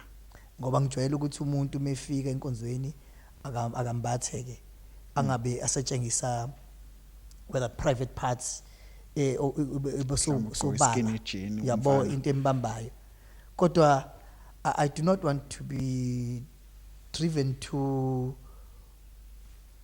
speak about whether ku right yini uqoka ukuthi noma akukho right. I understand ukuthi kusho ufuna kube indlela nje ezokwazi ukuthi mombuka umuntu ahlonipheke acceptable if it is acceptable. Yes. By if it is I was accused by one person owangibiza ukuthi I'm a relativist. Angazi noma uqinisile yini a person who's is a person othi yonke independent ku situation. I'm not that person. Kodwa I do not want to run away. Isono does not depend ekuthaneni ume kanjani isono yabo uJesu does not depend ukuthi imeko yakho injani kodwa zikhona izinto obona like your cultural things angithi thina kahle kahle ingubo zifice emhlabeni yabo so you go to West they dress in a different way, you go to Africa they dress in a different way. If it is acceptable and it does not provoke ubuthakathaka kubantu abakhona lapho kuleyo ndawo, then I will actually reserve my opinion. I'll reserve my opinion on that one. Yeah, I will reserve. akuthinti inyama mawugqokile bese uthola ukuthi ngoba nayo le ukuzwa abanye becomplaina ngayo ukuthi kuye kushunyayezwa abantu besifazana ukuthi abangagqoki ukuthi but uthola ukuthi akuhlalwa futhi emadodeni Christianity ufuna niyazi like I've said it's a colonial we have to ufuna siyisefe lento it's colonial Christianity that you have accepted lento yobudoda kuthiwa masculinity ngithi if they want to defeat a nation they make sure ukuthi amadoda becomes useless yabo amadoda they become useless and lento yokuthi uba indoda does not actually akusinto ephakanyiswa kakhulu yabo another thing which was done by this Christianity is to focus on women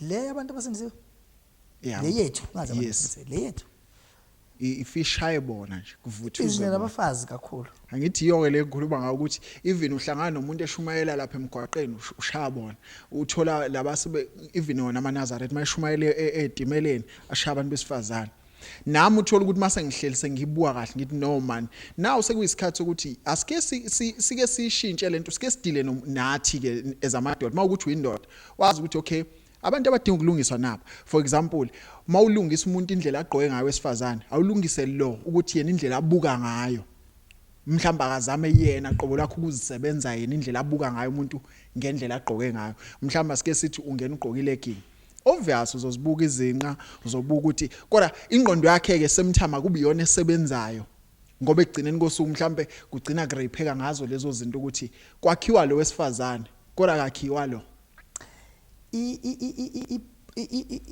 la usathala sirobhe ngayo emakholweni kubazalwane ile yokuthi singabi nalicebo lokwakha umuntu wesilisa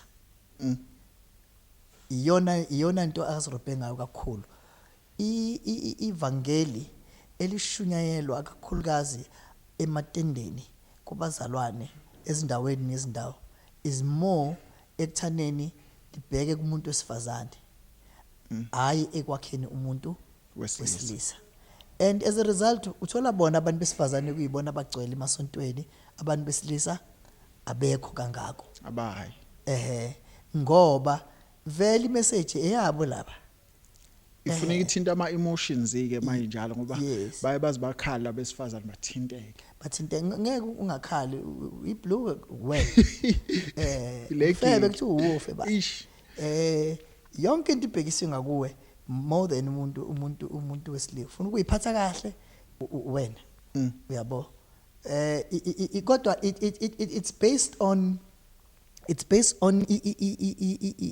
culture nezwe esiphila kulona ukuthi it is more dominated by amadoda yabo it was more dominated than amadoda as a result uthola ukuthi manje amadoda wasakhekile amadoda awanayo imessage azoyizwa kahle ekhuluma into ezwakalayo uma eyesontweni yabo uma enkonzweni yabo and then as a result ke kwenzeka kanjani it puffs up abantu besilisa and then baqala kube ukuthi abantu besifazane abantu abaphansi ivangeli nalo ke manje selifikile seliyahamba manje liza lisicolonizile nasemqondweni yonke lento sesihamba ngalela vangeli ke nakho mase sekuwabantu bakithi abamnyama lishumayela yonke sebeshumayela ivangeli othi mothi uyalibheka nalo liyamcolonizer more umuntu omnyama somehow bashumayela mhlambe iprosperity nazo zonke lezi ezinye izinto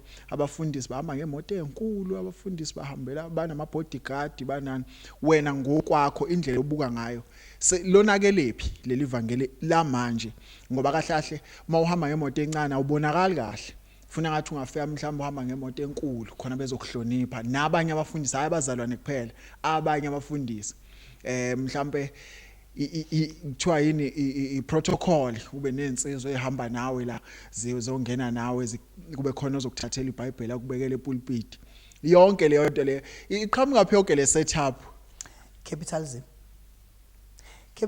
idla silaza idla fumuka yes Oh. Lento yokuthi one person must use the masses for his own benefit ayigcini kuphela kwipolitiki lapha ihamba izingene la ngoba iyona iphenomena ekhona la ezweni esiphila kulona. So these people prey on this weak and not very mentally strong people, not wise people, and then they prey on them and then they use them. It's not even in the Bible. All these things is not in the Bible. Then yokuthi umuntu must have bodyguards, must have a gun, agadwe, and every money that is collected must go to him and him alone. That the church must belong to, it must be owned by an individual. That's why that thing is not support umbono wami. Support umbono wami. Yeah. Yonke lonto, what is that? Is it biblical? It's not biblical, those things. It's things that are used, izinto that are fundiwe as a result of the system esibona ikhona la esihlala kuyona. Awusithathizwe manje salifaya esontweni. Yes, kufana noma ungayibeka kanjalo. Angiyafisa ukuthi mhlambe ukube mhlambe it was a different system, a different political system esiphila ngaphansi kwayo ukuthi abazalwane ngabe benza kanjani. Uyabo? Because kumina they are actually just a resemblance of yonke into eyenzakalayo. Uyabo? Yonke into eyenzakalayo, where it's easy for a person to use another person, very easy to use for his own selfish and narrow interests. Amsebenzise. Yabo? Nalapha ke there are many lies. Person will lie and manipulate. Maningi amadlingozi la lento. Ngingakholwa amadlingozi. Ngeke ayibuze insizwa ku TikTok ukuthi ngibona ingena kwakhona isigantsonto sasihamba ngaphambi kwayo bese kuwani insizwa la eceleni. Impendulo yakhe ayingigculisanga ke wathi yena no la kunabafundisi ababuye bangazwani. So abafundisi kunenzondo la ngaphakathi esontweni kuyenzeka abafundisi bangampela ngithi yabo uthi la kuyenzeka ukuthi lento yokuthi kube nensizwa la ezimgadile kuyenzeka kusuka umuntu lapha mhlawumbe oyiphuzele useyadlebeleka. Lezi insizwa ziyasiza ukugada la ukuthi lo muntu angadlebelekeli la eduze kwamfundisi. Wathi impela abantu ababagada abantu abaprofessional kuyenzeka baqasha security company okanye yena njengaye uthi kwa volunteer nje amadoda amanye professional amaphoyisa ama security mhlawumbe athi hayi akwiforce uthi hayi nokulungile sizokugada thina mfundisi sihambe nawe. Wabala nethi izinto ezenzeka ngaphandle wathiwa kwa hijack imoto. Wabala nokuthi esontweni kuyenzeka kungena abantu bazofuna imali. So bazoyifuna ngoba ikhona phela ngithi amasonto manje they are no longer serving the purpose of taking that money and actually giving it to people and developing people. Yabo? So yonke lento ukuthi kube khona abantu abenza yonke lento le, it attracts people from outside. Uthi hayi mhlambe singaskora la. Yabo? Mhlawumbe uzovasha kanye omunye ezokubala. Yes. At next week siya. Kodwa yonke lento le it's a resemblance of the fact that society isiphila kuyona ime kanjani. It's more of a microcosm of the reality. Yokuthi South Africa, and we are not immune. We're not immune. Whether you are a mzalwane or you are not, bazofika bakubamba inkunzi. Yabo? Yes. Ime kanjani. Ngoba yabo mina nje ngusandile kwakamthembu. Uthola khona izinto nami ngeke ngiyiquestione. Yabo ngiyiquestione nje njengazo ziningi. Sobala sofa, sobala wona ama bodyguards, sobala ini. Ngithi mina lento ibalekile ukuthi ibe la endlini yesona.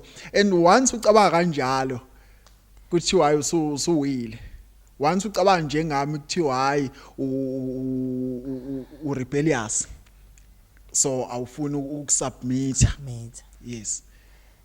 Ngiphume kakhulu esandleni mangicabanga le ndlela engicabanga ngayo. Cha uphumile ngempela esandleni ngoba Uzoyiqhatha nabafundisi. Ziqhatha nengciko. Ayikho yonke lento le. Yonke this thing of yonke lento ayikho. Into nje abantu abazenzela yona, it's not biblical. They are making evangelium very complicated. And it's very difficult.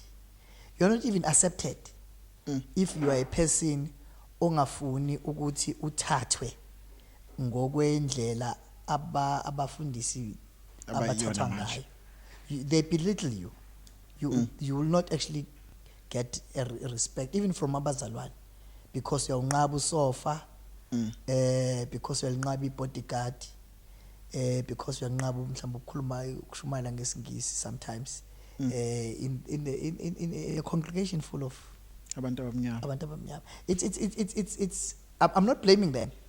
If you're a South African in particular, it's very difficult.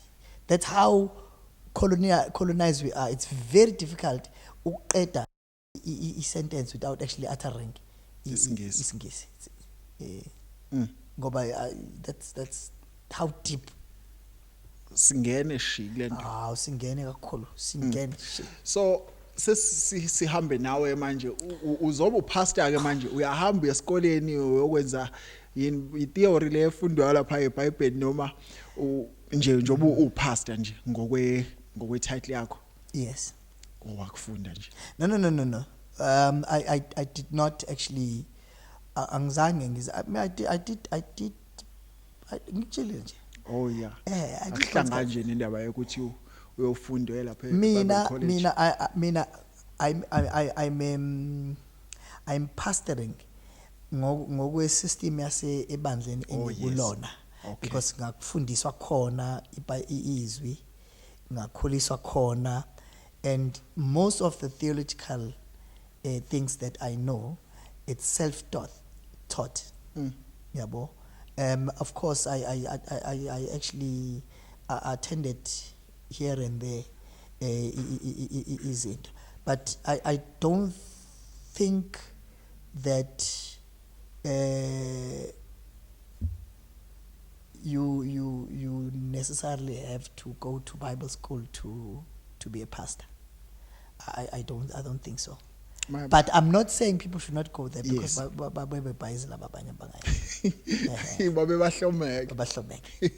but I'm not actually saying that if a person didn't actually go to Bible school, then the person cannot actually be a pastor. I don't think so. Abanye kuzwe esewubishop manje kulezi insuku abantu babanisa nabantu wena ngiyakubuka nje ngoba phela ngizokuphendula. No, siyaxoxa nje cha abantu bakuthanda ukuba ababishop abanye bayovele nje umuzwa wabo sewubishop. Omunye ititle abayithanda kakhulu ile yokuba umpostoli. Hayi leyo apostoli yini bathanda ngakuba abapostoli noma ugcotshwa nini ukuthi ufike lapho kuleyo level yobupostoli? Hayi bayicoba imvamisa igcobele imvamisa nje abantu vela libonda nje sengikwi level they're not even related to a gift. By most of them. I think now it's fashionable to be an apostle. It makes people to feel it fits kuma equals abo. If I'm apostle, then I'm there, and abanye they are there. Oh, pastor bavangeli. Yes, or pastor bavangeli or bishop and everything. Usungagcoba manje nami usulapha. Yes, but that's all. If I may, actually, nonsense. If I may. Yeah, you're right. You may be nonsense. Yes, that's all. Because honestly speaking, you've got in the church doctors who didn't go to school. You've got doctors who did not go to school. About nobody essay, introduction, body, ne conclusion, ne summary. Dr. Mthembu. Mthembu khona ngempela nje Dr. Mthembu. Ngikhatha nabantu. Khona nje sasibonga. And they are doctor. They are doctors. Abanye shame. they are not self-acclaimed doctors. They were awarded by bogus institution who are not even accredited. Ba awardwa into yokuba udokotela nokuba uprofessor. Wangikhumbuza enye Bogus. Wangikhumbuza imbongi ivele wadle wonke abovu wagcotshwa nje egcotshwa abafundisi bathi hayi udokotela la kuyimbongi. Hayi umbone esedle zonke ibovu maye perform ummemile. Uthola ukuthi content ayikho lapho usimoshela ipoetry. Yasibulalela uxindaba uyenza ipoetry. Eyeke le ndaba. So this is okay, these people labantu, these people who titular people who like titles. You'll find that they are calling themselves doctors. Bengifuna explain lento leyo ukuthi some of them are genuine, of course, because of the contribution yabo abayenzile emphakathini and then ama institutions amanye are right, amanye bogus. Baba awadile ke baba honorisha. Yabo. Kodwa if you are a doctor and you are honored by a school lapha ya Imthembu Bible Institute. Yes.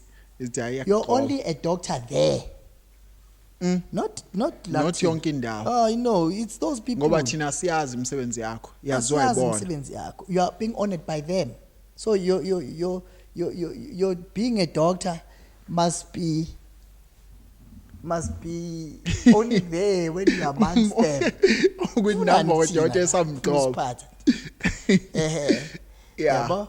So but people will abantu bazama imali mfethu. People are hungry. They are trying.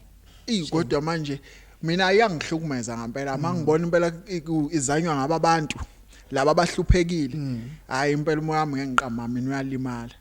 There's nothing you can do. Ukulimala kuphela kudlule. Ukulimala kuphela udlule. There's nothing you can't change them. Bese umuntu uzomqala ngapha umuntu. Into ehlupha tu ile yabantu ke uthola ukuthi umuntu akamamukela ukuthi akasindisiwe.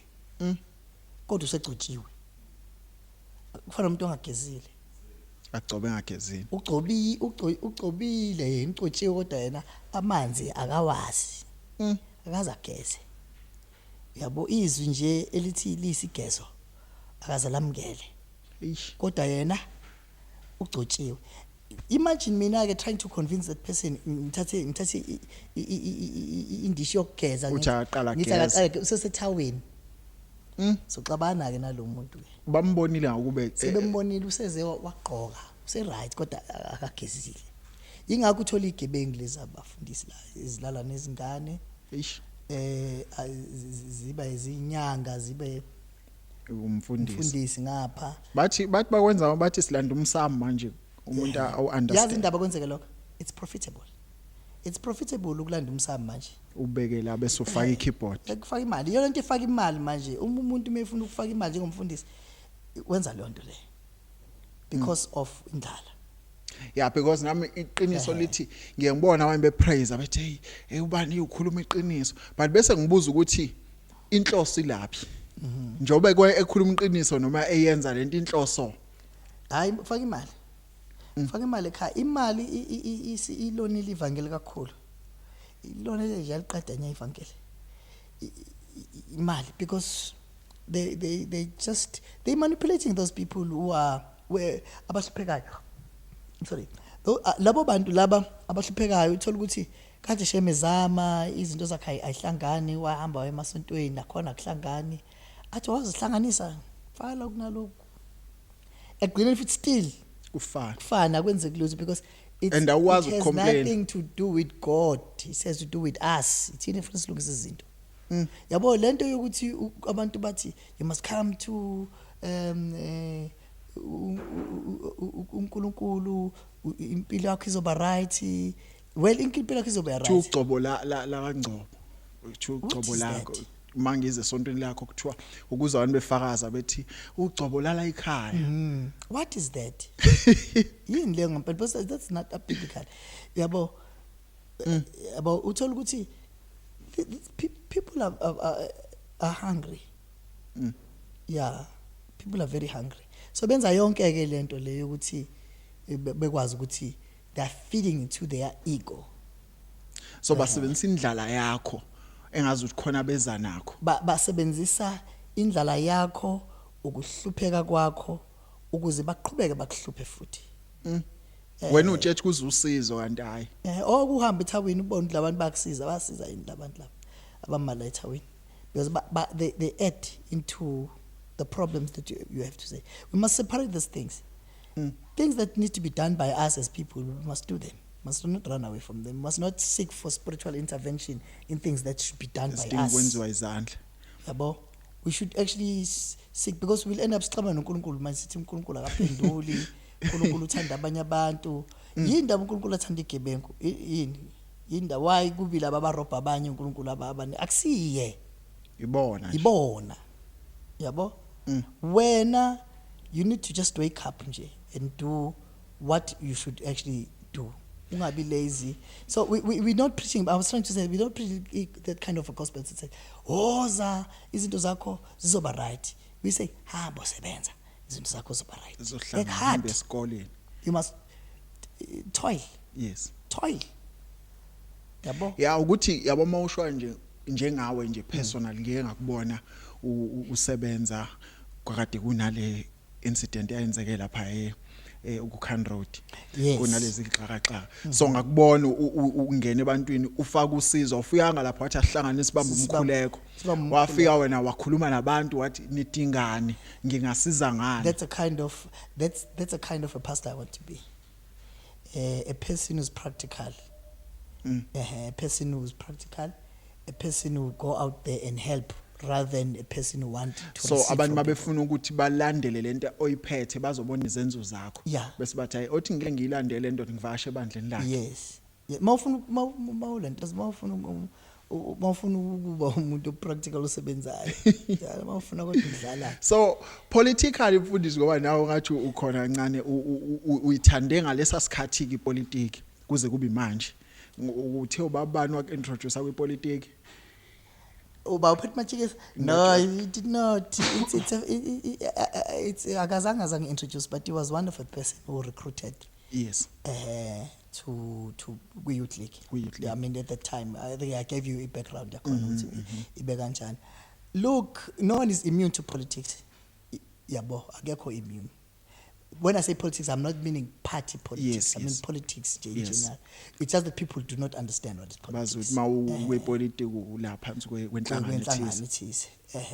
Politics is about who gets what and when. It's about that. It's power to distribute resources. The way I actually look at it. To make a simple decision, not a simple decision, to make a simple example. Uma lapha ekhaya kini umuntu osekhishini ophekayo uyena in charge lapha uyena government because he gets to decide ukuthi mase siphaka ubani uthola iqathe elikhulu ubani uthola elincane. Yabo, that's politics. And uma lo ophakayo kade pheka esiphaka I decide ukuthi athathe iqatha aqale alifake ngaphansi afake irice bese faka iqatha ngaphezulu. That's corruption. Yes. Yeah, but we do those things every time. It's less and less, and we are not immune. We cannot run. I can't actually say just because I'm a pastor then I'm immune. It's because there are political decisions. I'm not kind. Big time. I'm shy nje ngibulala nya. Ngibona ukuthi yabona lana angenzanga lutho la. Kodwa nawo nokhiwe nami. Kodwa ayikho ngempela into engiyenzile. I'm trying by all means to avoid. Angazi, one of the clever people said, if you don't participate in politics, you run the risk of being ruled by fools. So if you are not participating, uzobona umuntu wajayibolo ngoba umthiso nje lomthiso yena ngiphethe kodwa la kholo you don't want to uyakuthi wena ufuna kanje ukuthi la ubambe ingcenye yakho. People must stand wherever they are. They must stand. They must stand. They must not. I cannot actually forget. I can't say just because now mina sengiyumzalwane ngisindisiwe ngiyumfundisi okusho ukuthi manje kufanele ngikhohlwe ukuthi there was Bambata rebellion. I must forget that Part of impilo yakho It's- nje. the reason why I think God only listened to white people, it's because of that. If now we in Alapaya, I was gonna think like other people and said, God is on my side. Yabo? I was gonna think like that. But now I cannot run away from that. I cannot run away. For a matter of fact, would be before we start, our land was stolen. Yeah, kusifundeni iBhayibheli. Uthi uqala bakhumbuza ukuthi sibuyaphi. Yes. Because look, I'm a pastor. I'm preaching. Context yam as a pastor is that ngishumayela kubantu abamnyama. Ngishumayela kubantu who are South Africans. Ngishumayela kubantu who are victims of apartheid, victims of angishumayela England. Angishumayela belungweni. Ngishumayela la. People who are actually from the informal settlement, from the townships. I've never had a privilege of going to England and preach amongst the rich. Yes. I mean, I have always been subjected to preach amongst these people. These people, Bazothi uphethe ingqondo yenhlupheko isikubambile. Kusho abafundisi laba ababhizi bathi hayi bekwazile ukuthi barobha abantu bakahle baba right. I don't mind. They can say that.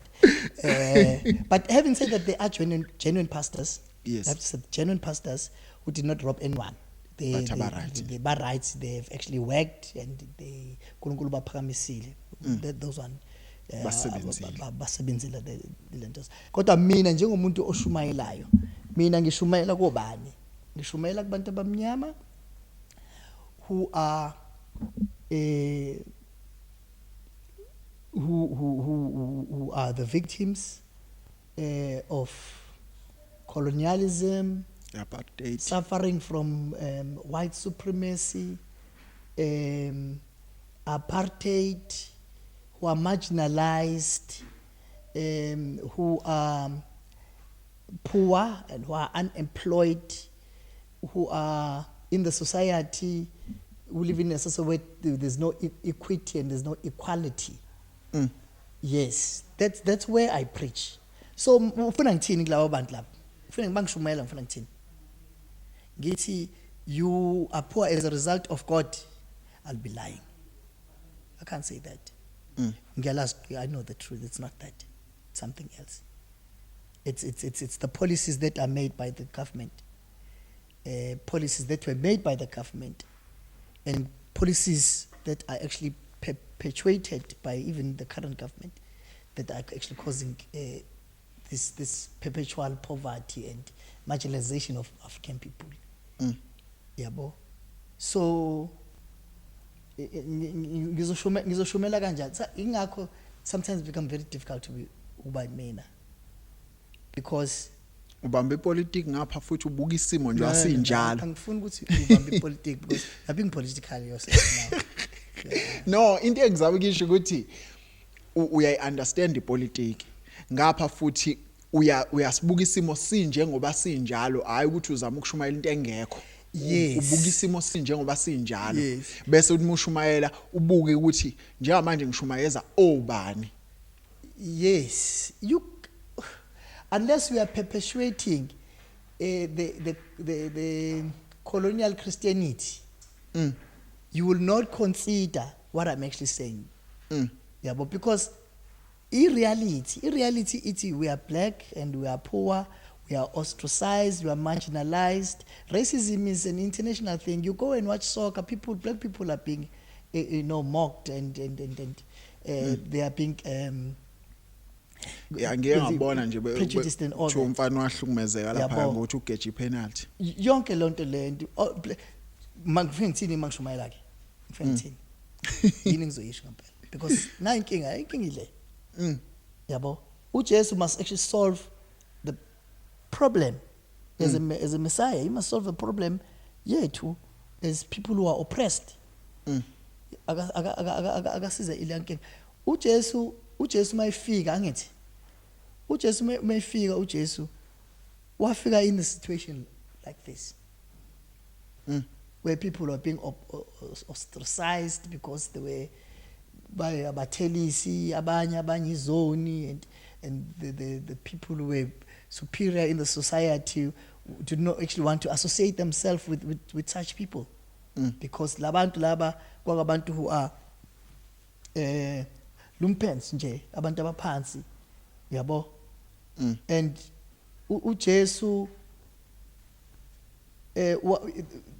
was actually, he made the political status quo of the time ukuthi sinyakaze. That's the reason why wathiwa akanacala, but still kathi akafe vele. Even politicians die no vele usikhawatha vele nathi abamshaya, yabo. While the richest people were busy bamshaya, subjected to political people naye, but sikona izandla siyayigeza kodwa akashawe naye ngoba vele nayo just nyakazisa nomuntu. Yabo. So into yakhona nje ime kanjalo, you really cannot divorce yourself. Sesizoyigoqa nje mfundisi, mangabe sibuyela kuwena nje, ubaba wekhaya unezingane ngapho umfundisi ngapha futhi uzama ukusiza abantu, kunegenge encane entsha ikakhulukazi abafana bayafa bayaphela bebulawa nje nayidakamizwa na yonke lempilo esizama esheshayo. So yini ongayikhuluma nomuntu osemusha singakamfaki nje ukuthi asondele esontweni nani ukuthi akwazi ukuthi ayibuyise lesimeni sakhe abe right, ngoba cha balimela abafana abancane okuyibona kufuneka bakhe abafundisi bakusasa, o president bakusasa, othisha omkhulu, ama lecturer balimele.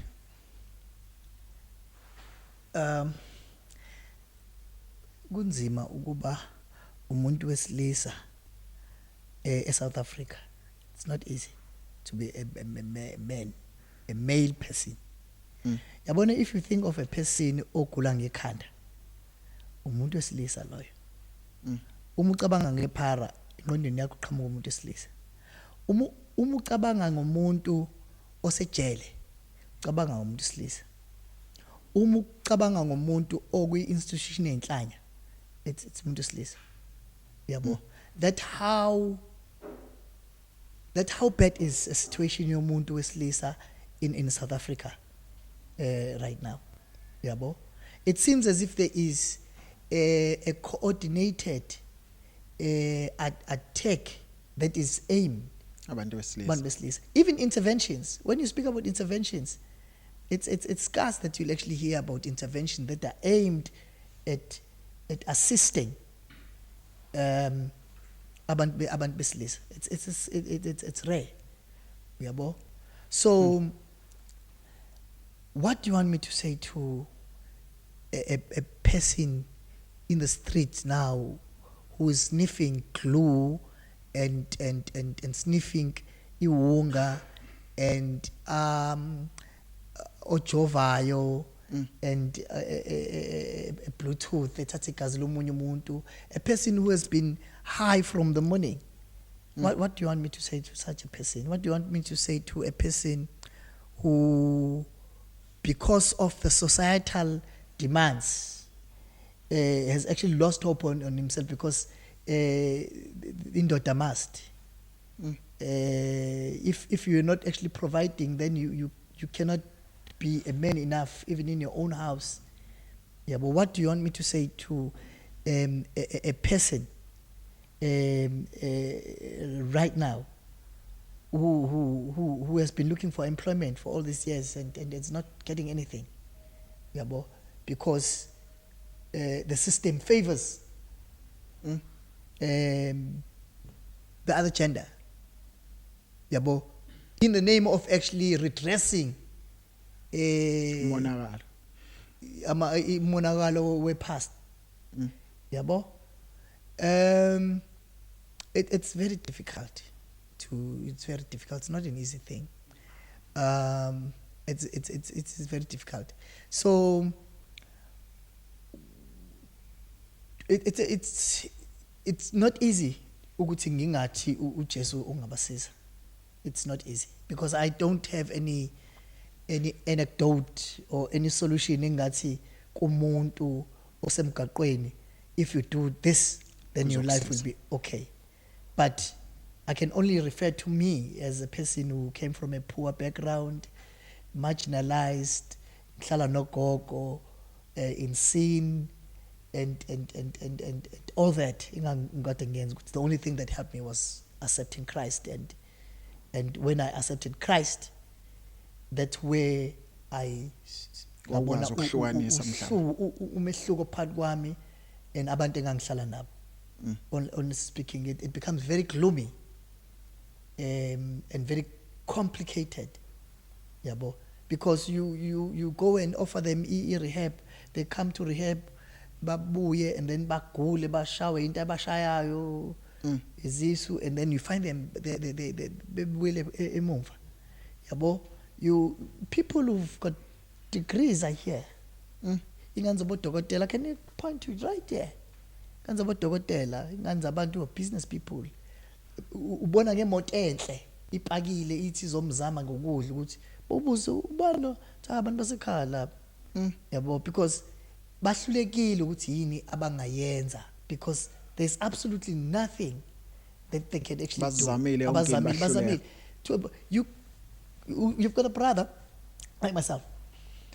Umthathe uthi uyazama umenzela yonke into, umbeke la, antshontshe la, ahlukumeze ingane la, ahlukumeze umphakathi la, and then you end up being hated by the neighborhood just because you've got this person who is in beyond redemption, if I may.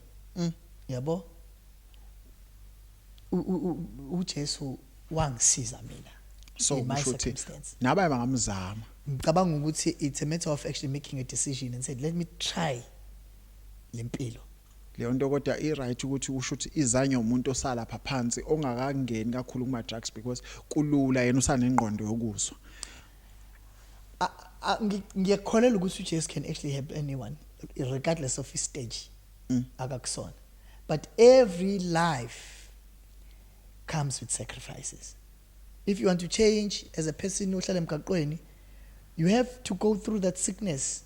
Le ingcono isickness egisa, ingcono isickness egisa ebungconweni, ne sickness egisa phansi, because either you decide to go deep to this thing yokuya phansi into drugs and to alcohol and all that, you will sacrifice, you will be sick, and you'll actually be bruised, and relationship will break, family will actually break, but you're going down. But even if you're moving yourself out of that, of course you'll break a relationship with your friends, you'll suffer, you'll be sick, but you're moving out of. So I think it's a decision. It's a decision. If those people can still think, then they can get out of their situation if they can still use their mind. I think uma sebe crippled engqondweni zabo ke then ke it's beyond redemption ngampela. Ngizwe uthuzela amantombazane kulesikhathi ukade ukhuluma ngalento yokuthi kuzanywa kuthiwa kuyalungiswa kanti kuyamoshwa ngokuthi kuthiwa kuphakanyiswa abantu besifazane, ngaso sikhathi bayabaphakamisa kodwa umuntu wesilisa kule liyomzamo bayamcindazela futhi ugcina esebenza kanzima ukuthi abe uye agcine pressurizeka, funeka indoda must fune yenzeni yini ongayifundisa izingane zakho ukuze zikwazi ukukhula zibe ngcono kule society yalolu hlobo labantu besifazane abakhona ke manje abathi ayingeka awunalo ngisho ipholo kusho ukuthi kuyabheda, ayikho into esingayikhuluma nawe. Yazi, the pressures that we have from the society, they become sometimes stronger than what you have even ekhaya sometimes. But mina, I do teach my kids to be self-sufficient. Ngihlala eplazini, in the Clarish areas.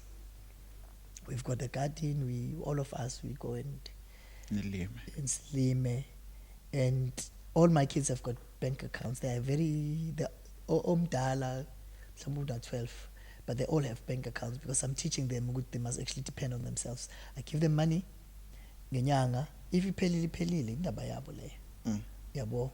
it becomes difficult. Bengibazwele yazi now Yeah, ingane yakho. ngibazwele, but I'm trying. We fall and we start again.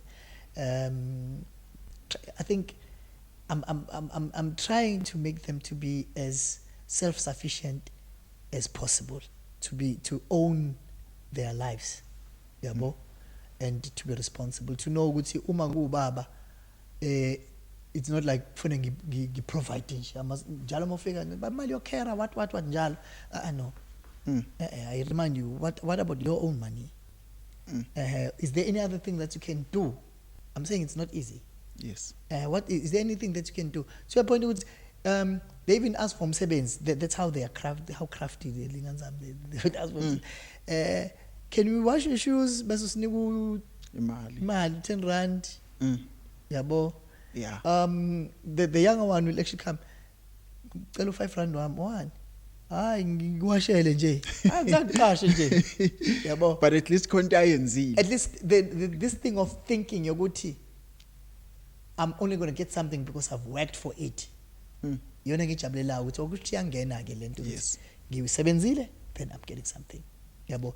Angifuni ukuthi ngizwakale as if ngithi the interventions that are made to uplift girls are not. But it's useless to uplift girls without uplifting men. Because Ekugcineni badingana, who's going to protect this? Not that they need protection. Yes. But who's going to actually Ingane yakho ngelango uyafisa igane, but izogana kanjani if umuntu engekho amadoda? ongekho ongakhuliswanga, Ngendlela ongalungiswanga ngendlela. Abantu besilisa basinciphela kakhulu. Kakhulu. Bevele bebancane. Bekho, when you look how handsome these guys who are in the streets, you say, hey, yabo, they bagcwele umgwaqo, bagcwele imajele, bagcwele it's incindezi, of course. Ibangiwa yini? It's the culture that efakwe society eyokwenza ukuthi umuntu osilisa must be inkomo ekhiqiza kufanele ube nemali siphuma kanjani ke manje kule ukuthi mawulandela njengoba ukhuluma ngale ukuthi kunezinto mhlawumbe let's say kuresha umuntu kubulewa intombazane mhlambe umfana ubulela intombi yakhe seziningi lezo game kenjalo sekuyaphunywa namabhodi hayi kanisenzeni amabhodi aswesho nje asenzeni sabulawa ngaka wara umbuzo siphuma kanjani kulona ngoba mina personally umbono wami ngiye ngithi kule ntathu ukhuluma ngawo ukuthi mabengalungiswa laba ukuthi nabasizwe iqiniso libasazoba baningi besifazana abafayo futhi but mawusho njalo uzwakala sengathi nawo umunye wabo kuba sengathi. But we need to ask ourselves as a nation ukuthi why men are so angry. Angithi We need to ask ourselves. So mawusho njalo ke bathi nawo kusho ukuthi omunye wama abusers omunye wabantu abayingozi kwi society mobuza le umbuzo. But we cannot run away from that. We need to ask those questions ukuthi why black men are so angry.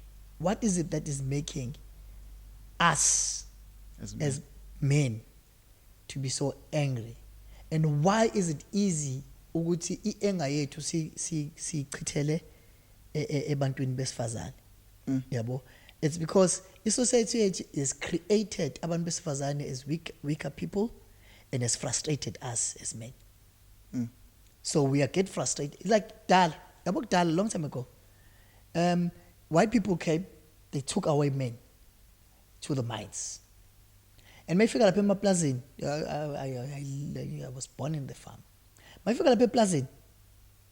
Ufika lapha eplazini uthethisa umfana omncane.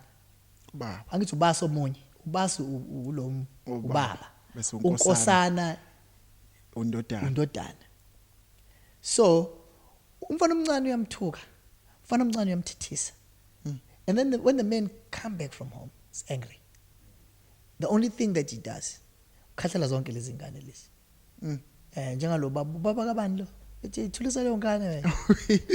Baba bule. You can hear the guy is frustrated. Khathala leyo ngane. Akana imali red. Can you imagine?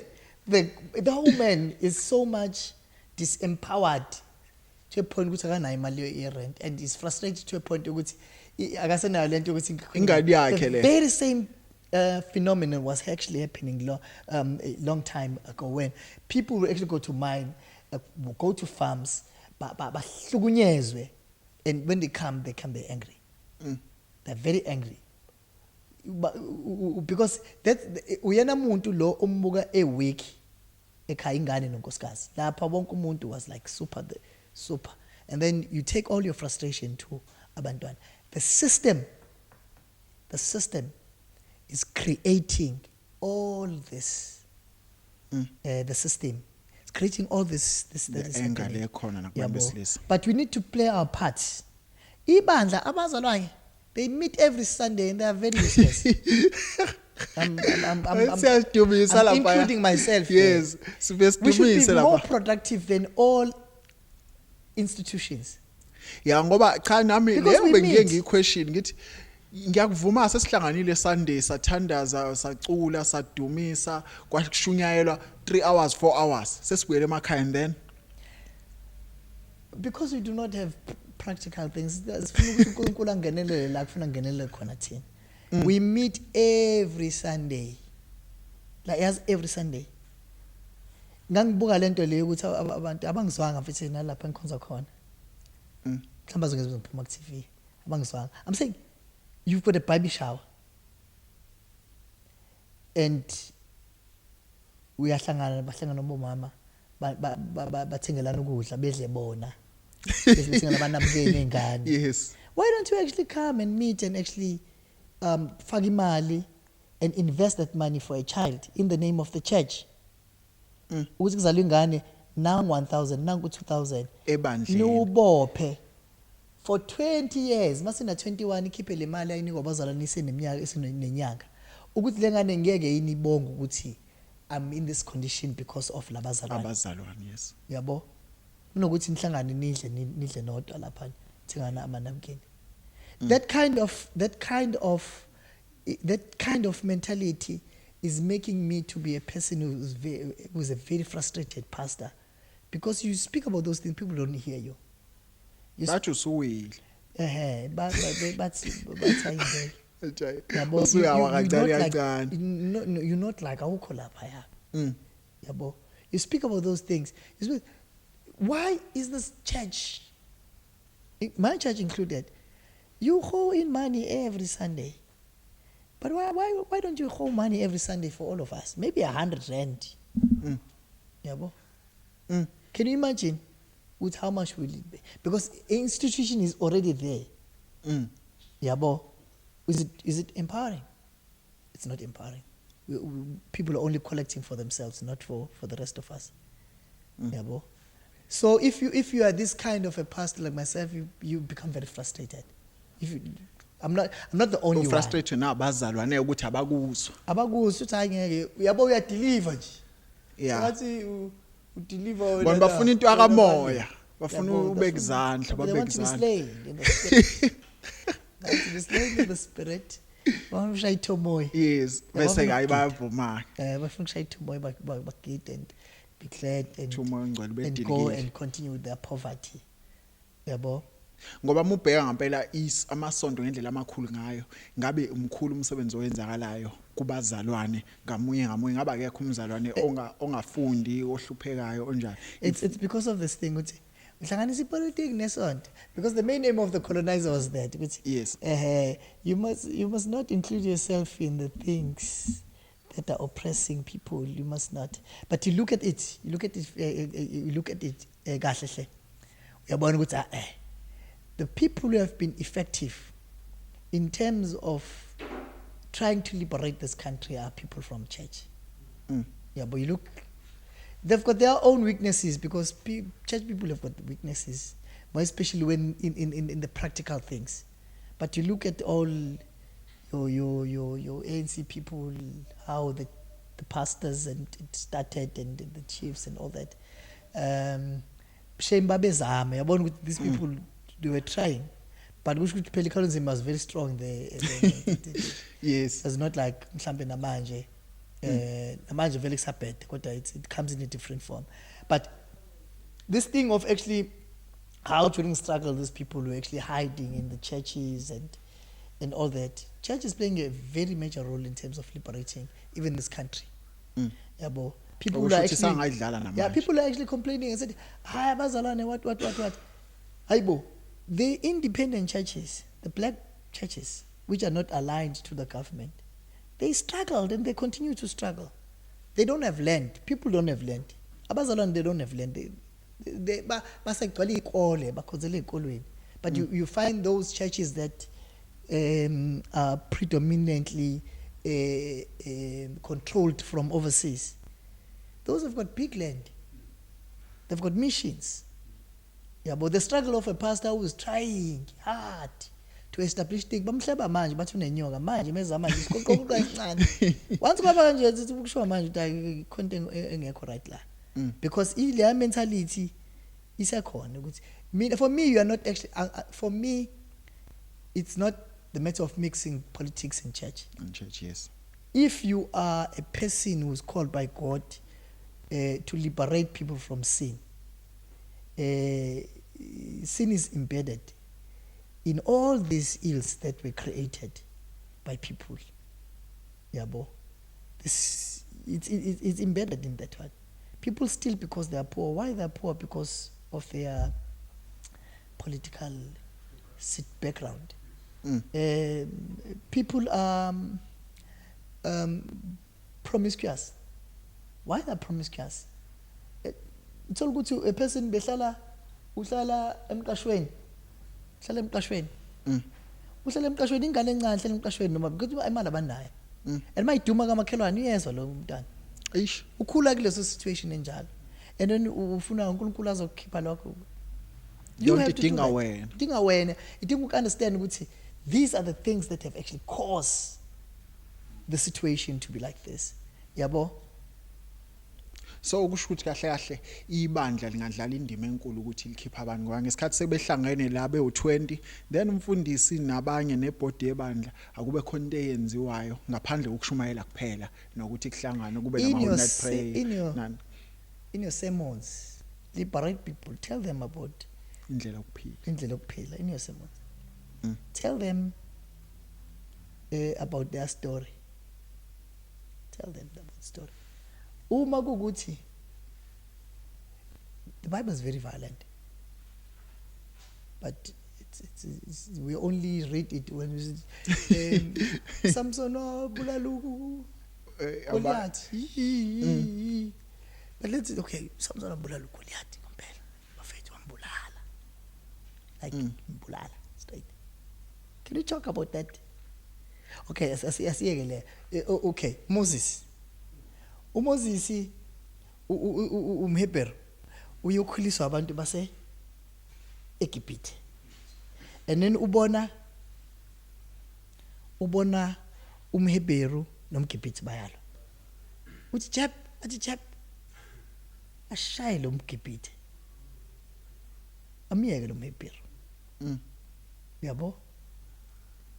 Okay. Asikufunde lokho bafethu bese siginqika phansi. Sikufunde sikwehle inyembezi inkosi yami wambulala uGibhithe. Kodwa kukhulunywa ukubulala la. Sikufunde sambulala bese kufuna ukuthi hayibo. Asibuya ngempela lento. Mhebheru uGibhithe. Lo wakhula ngala. Kodwa mase sibona abantu basekhaya kubo. Akambulali lawe lo muntu lo. Ubulala lo. We speak about practical things la. Into eyenzeke ngempela. If we take the Bible as truth, into eyenzeke ngempela. There was an Egyptian and there was a Hebrew. Should kwangeyona impi yakamoya la kwakuliwa physical. And Moses killed. I'm not saying people must go and kill people, but I'm actually saying we must look at things practically. Yes. Moses killed an Egyptian and spared a Hebrew. And then that's how he liberated his own people. When you go and you receive the colonial education there at university, and you come and you oppress your very same people, and you spare your enemies, because you don't even want to call them your enemies, but they stole your land, they're benefiting from all these things that they actually stole, just because we're not doing the same. Yabo? Your education must actually liberate, regardless of how you actually got it. It must liberate people. Yeah, bo. So when we read the Bible, we must read it as a historical fact and also as a spiritual fact. So the things that are making us to cry must also make us to understand life and how we should actually conquer for our own people. Hayi ngiyakuzwa mfundisi ngicela nje ukuthi sivale ngiyazi sazolo sikubiza njalo yabo njengoba siyisiqalile nje isaphansi lengane le isakhasa siyafisa ngilanga ikhule kube ishow impela enkulu le eMaritzburg siyazi ukuthi ngelinye ilanga uyophinda futhi uze usifundise ngoba cha ngicabanga ukuthi kuningi esikufundile nalezi insizwa ziningi ezikufundile nababukeli futhi emakhaya kuningi abazokufunda nabakufundile ngiyacela nje uvalelise mhlawumbe ungashaya nje lawo mazwi akho okugcina ukuvalelisa. Thank you for having me. uJesu uyimpendulo yezwe elonakele. Amen. Babukeli ke bakhasi ngicabanga ukuthi sikujabulele kakhulu kuba sibe nomfundisi uNgcobo. Socela ukuthi uphinde usubscribe, ushare, ucommente sibonge kuba buzondi ukusupporta wezondi multimedia okhona nje usalokho esisiza njalo eintweni zethu siphinde sibonge Nkwanyana. Ngicela ukubonga na kweteam yami usibonelo Mbele, uSolution, Nkuleko Dibazane, usiphabandla Nkwanyana kanye noNtsika. Usimpiwe. Siyabonga kakhulu bafethu. So siyabonga kakhulu. Sobonana ngeepisode elandelayo.